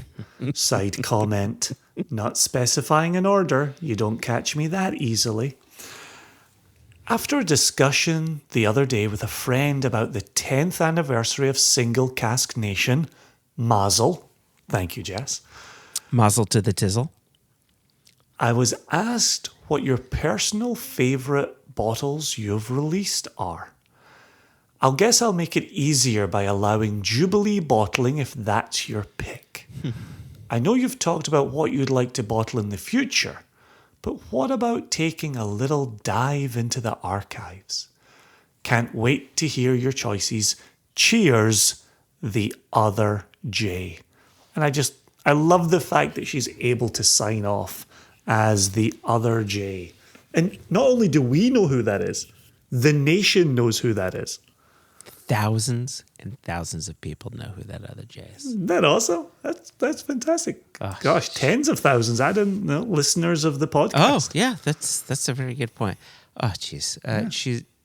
She's a true gem, and I appreciate her bringing that question across. I can say without hesitation, my absolute favorite bottling that we've ever done was our 28-year-old undisclosed Speyside. Period. Full stop. Done. Really? Yeah. Not to undermine the whiskey, but really? Really? Not that I feel you have to justify this, but I loved it too. But why? Why is it your number one favoritist best of? Was it rich and smooth?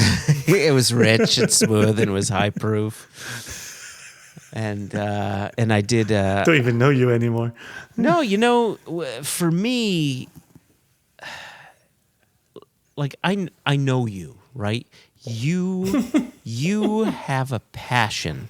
You have an absolute passion, almost to the point of being fetishist about it, for young Isla whiskey.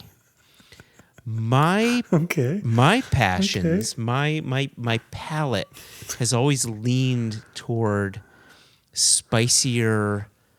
This is true. Spicier Highland or Speyside whiskeys. This is true. I don't know how, but I often forget that. You know, like your love affair with Glenmorangie when you and I first met.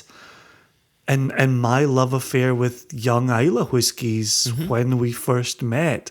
The thought that those two gentlemen would launch an independent bottling company where either one can veto the selection of the other one without any justification is remarkable. It's remarkable. Absolutely remarkable. I think of us having such similar palates and such similar We do. love affairs But we do. with whiskey. We do. There's no doubt about it. However, we have favorites, right? Yeah. The things that you love in Isla whiskeys, I love in Isla whiskeys. The Yeah, things yeah, that yeah. I Yeah, love, yeah, and that's- right, and vice versa. So, but with this undisclosed space side, it exhibited everything that I love about that distillery. How the spiciness can balance out a huge sherry presence. How the underlying floral components are only made more pretty by the malty backbone. And the cask that That's it. and the cask that we found just said, you want to know why this distillery is great? This is why that distillery is great. And fuck if I'm not disappointed I don't have any more of that whiskey left. I don't have a drop of it left. I have none. Yeah. None. Yep. And I just think from strictly a flavor profile standpoint, I think that was the best cask of whiskey we ever bottled. Interesting. And you? Yeah, I pretty quickly go to mine for slightly different reasons. I cut my teeth on the Lafroig distillery. And Lafroig was the first moment when I knew, okay, peated whiskey is what I'm here for. This has my attention. I like this a lot. And I think back to our first Lafroig, and it would have been 6 years old, and $85 a bottle. Won't forget that one. Oh my gosh. And I loved what it was doing. And again, not to belabor the point through the entire episode here, but the Lafroig DNA is in there. We got our knuckles wrapped for using the term iodine on the truncated Yes, we label did. note. And By the TTB, And- not by Lafroig, right. just so everybody's yeah, clear. no. Yeah. That's a good point of clarification. And so it's $85. It's 6 years old, and it's doing what I think classic Lafroig does, which is manifest the iodine. And then as the years have gone on, and we've released other Lafroigs, we've now reached a point where getting Lafroig is incredibly difficult. And even if you can get Lafroig, you often can't call it Lafroig. You have to give it its blender's name, its teaspoon name. And if you can get your hands on that, it's very expensive and reaches a point where we're not comfortable in that pricing on it. And so as much as I was over the moon getting a beloved distillery into our bottling early doors, and it was our second release, right? Our second online release. With the Dalmore, right? Correct. Yeah. Yep. And our first Glenmorangie. Yep. And so only since then, as we've watched it become more and more difficult to procure and more expensive, have I become even more proud of that first Lafroig. And it really stands to this day as one of my absolute favourites because of what it achieved and of what it represented. So take out achievement and representation aside. Would you have a favorite bottling just from a flavor standpoint? So like a desert island dram from our own archive. Something that, Correct. regardless of the story, regardless of the context, if somebody says, here's the liquid in a flagon, you get to drink this for the rest of your days on this desert island. Do I have one? Yep. So where mine was the undisclosed 28-year-old Speyside, what's yours? First Chicago Jubilee. The the light whiskey, you're shaking your head, the light whiskey that had spent time in the ex-rye cask, which was an ex-beer cask that had fresh mustard seeds in with the beer, that then had this light whiskey that just became unlike anything else I have anywhere in my collection. And it's 65.1% alcohol. It's one that I reach for. If I walk into my office and I think, what am I drinking tonight? If I can't think of anything, nothing comes to mind, that Chicago Jubilee bottling always hits the spot. Well, I'm shaking my head because you are a single malt person who is Scottish and grew up in Scotland, and he was very proud to be a Scotsman. And you are saying the whiskey that we bottled that would have you to your end of your days on a desert island is an American whiskey. But it's not a million miles away from Scottish grain whiskey. Okay. Continuous column still distillation of a mixed mash bill to a very high ABV, put into refill wood to spend some time hanging out. It just so happens that we then met it and we put it in some ex-rye and then we put in some ex-beer and we put in some mustard seeds into the beer and we just elevated that existence. Yeah. And so, unlike bourbon or rye, which didn't come naturally to my palate, and I've spent years, a couple of decades now, exploring those categories, light whiskey immediately came naturally to my palate. Interesting. And so I think as much as, yes, this particular expression has lived a life, I still think at the heart of it is something that's very familiar to me. And growing up in Ayrshire, what's the distillery in our county? Girvan. Yep. Right? Yep. You want to talk DNA, Dr. Matt? There you go. Right? It's Ayrshire DNA, right? At least back 7 centuries. But so I get the sense then that if I wasn't answering the way you did, you didn't necessarily answer the way I did. So if, as you look back into the archives, is there a project, a bottling that speaks to you as an achievement that is a favorite of yours? And I've got a sneaking suspicion that I might know the answer, but I'll give you the floor. Well, it's not a specific bottling, but it is a project. And it is our woodcut series. Right? We're only halfway. Interesting. We're only halfway through it, but think of what we achieved. We bottled a 30-year-old Bowmore, which is 80s Bowmore. It's a particular decade that you and I are in love with, fascinated by, and that we said from the very beginning, if we can find some FWP Bowmore, and anybody who doesn't know what FWP is, just go ahead and Google that, then we would be happy campers. And think, too, about the price we released it at, $395.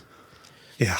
When other bottlers, and I'm not going to mention any names, were releasing it for 600 pounds, 900 pounds, their own version of 30 to 33-year-old Bowmore. And then think, too, Bowmore released another in their Sea Dragon series. I think it was 36 years old, and that was almost $3,000. So I feel very proud of the fact that we were able to release a 30-year-old FWP 80s Bowmore for under $400, and then add to that the second in the series, our 30-year-old Imperial. It's not my favorite distillery, but it's the distillery I collect the most of. It's a shuttered distillery. It, again, less than $400. This time the tariffs affected us, and we were still able to get it in at $3.95, while others were charging more. I think we bought it at a good time before prices went through the roof. And it's just as remarkable, in my opinion, as the Bowmore is. For all that I love about Bowmore, ours did what I wanted it to do. For all that I love about Imperial, ours did what I wanted it to do. Yeah, no, I'd agree with you on both of those, and I'm thoroughly enjoying the woodcut series. I'm excited to see what we bring out for the third. Mm-hmm. See, honestly, it feels like 2 years since we released the Imperial portion of the woodcut series. I feel like we're wildly behind on the woodcut series, even though August of this year will be right in line. August of 19, August of 20, August of 21. But I feel like we've missed a year. It's insane how that feels. But with that said, I thought you would select the 9-year-old Brookladdy, where, and just as we're talking about cask selection earlier, you believed in that cask and you believed in the nation's response to that cask much more than I did. And I suggested that we pass on it. And you said, no, there's something here that will speak to Brookladdy fans who know old style Brookladdy. And I was willing to put my trust in you, put my faith in you.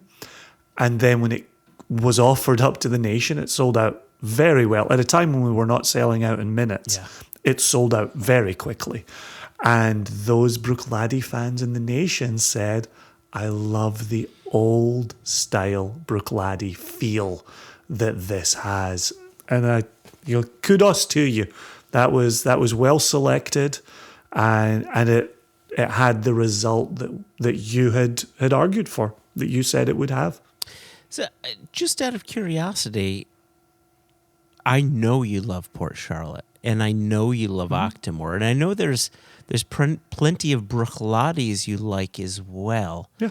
Can you remind me what about that cask you didn't appreciate?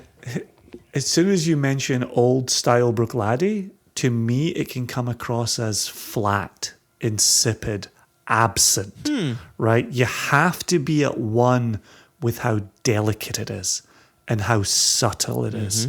And you have to be willing to spend time with the dram to really appreciate what it brings to the table. And that's why as soon as you said to me, fans of old style Brookladdy will get this, that was a compelling argument, because it does. It speaks to a time, and it speaks to an era, and it speaks to a style. And so, and it did for people who are fans of that. It resonated. So kudos. Yeah, that's such an interesting point, and maybe we'll leave on this. I often have Ollie Chilton in mind when thinking about different decades for distilleries.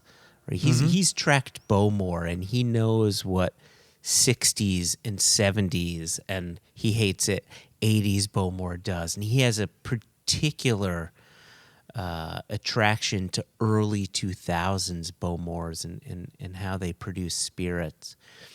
And it just makes me think back to, whose question was it? It may have been Jig's question, IB versus OB. Through independent bottlings, you can really more easily explore the nuances and the changes in distilleries from decade to decade to decade, because there have been changes. And if that is something of interest to you, it's a really good reason to, if you have the funds to do it and you have the palate and the patience to do it, you could seek this stuff out and discover different styles of distillate from the same exact distillery, depending on what was going on in that particular year or decade. I think it'd be fascinating.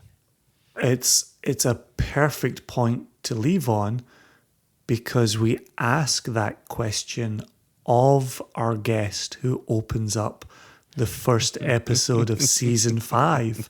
And I will let our listeners know the decade in question is the 70s. Yes. But we will leave the distillery to remain anonymous until we kick off season 5, which means, Joshua, season 4's in the books. And as I do often, but especially at this time in the season, I sincerely thank you for all of your work and dedication to the editing, the production, the putting this together. And obviously One Nation Under Whiskey is no longer the only podcast in which we indulge. But every 2 weeks, you're able to put out another couple of hours, 2.5 hour episode. Sometimes with a year in review, it's 3.25. Sometimes with a mailbag episode, they can be a little on the longer side. So thank you for all of that. Thank you to our listeners. You know, without Joshua, we don't have a podcast. Without our listeners, we don't have anybody listening to it. And as we're hearing, you know, Philippines, Scotland, we do have an email from further afield that we will include in the first episode of season 5 as well. Unfortunately, we have run out of time in this episode. And then, of course, how deep do we go in America with the nation over here? It's remarkable. Absolutely remarkable. Yeah. Oh my gosh. I cannot wait for our season 5 opener. Obviously, we're not going to mention the name of the guest, but this is someone we've wanted on the podcast since the beginning of the podcast. Absolutely. Yep. And while we've recorded about an hour and 20 with this person, we likely got through 40% of what we wanted to cover. And we already have... That's generous. Right? That's being generous. And we already have a second meeting in the books for part 2. So keep that in mind. Cannot wait. Oh my gosh. Cannot wait. And what I liked especially is as we've chased this guest and tried to make this happen, once we got their ear, they said to us during the interview, I get the sense that we're only scratching the surface here. Let's do a part 2. Yes, we will. I love that was not our suggestion. That was the suggestion of our guest. Wonderful. Yeah. Wonderful, Joshua. Let's close out season 4. All right. Jason, it's been wonderful. Thank you for thanking me all the time. It's what I do. It's what makes me an incredible husband, both at home and at work. And thank you for you. Your insight is always fantastic. And just talking whiskey for these going on 11-ish years for you and me has been wonderful. And being able to bring our listeners into the conversation is nothing short of a treat. So I say cheers to you. Beautiful. I say cheers to our listeners. And I say, l'chaim. Slanjatov. Slanjatov. Oh, look at that. That rang. That sang and rang. Oh,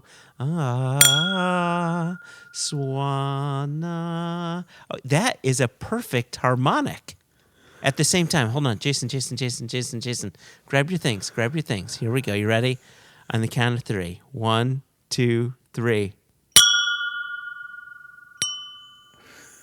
It's close. It's almost as perfect as my pitch, but not perfect.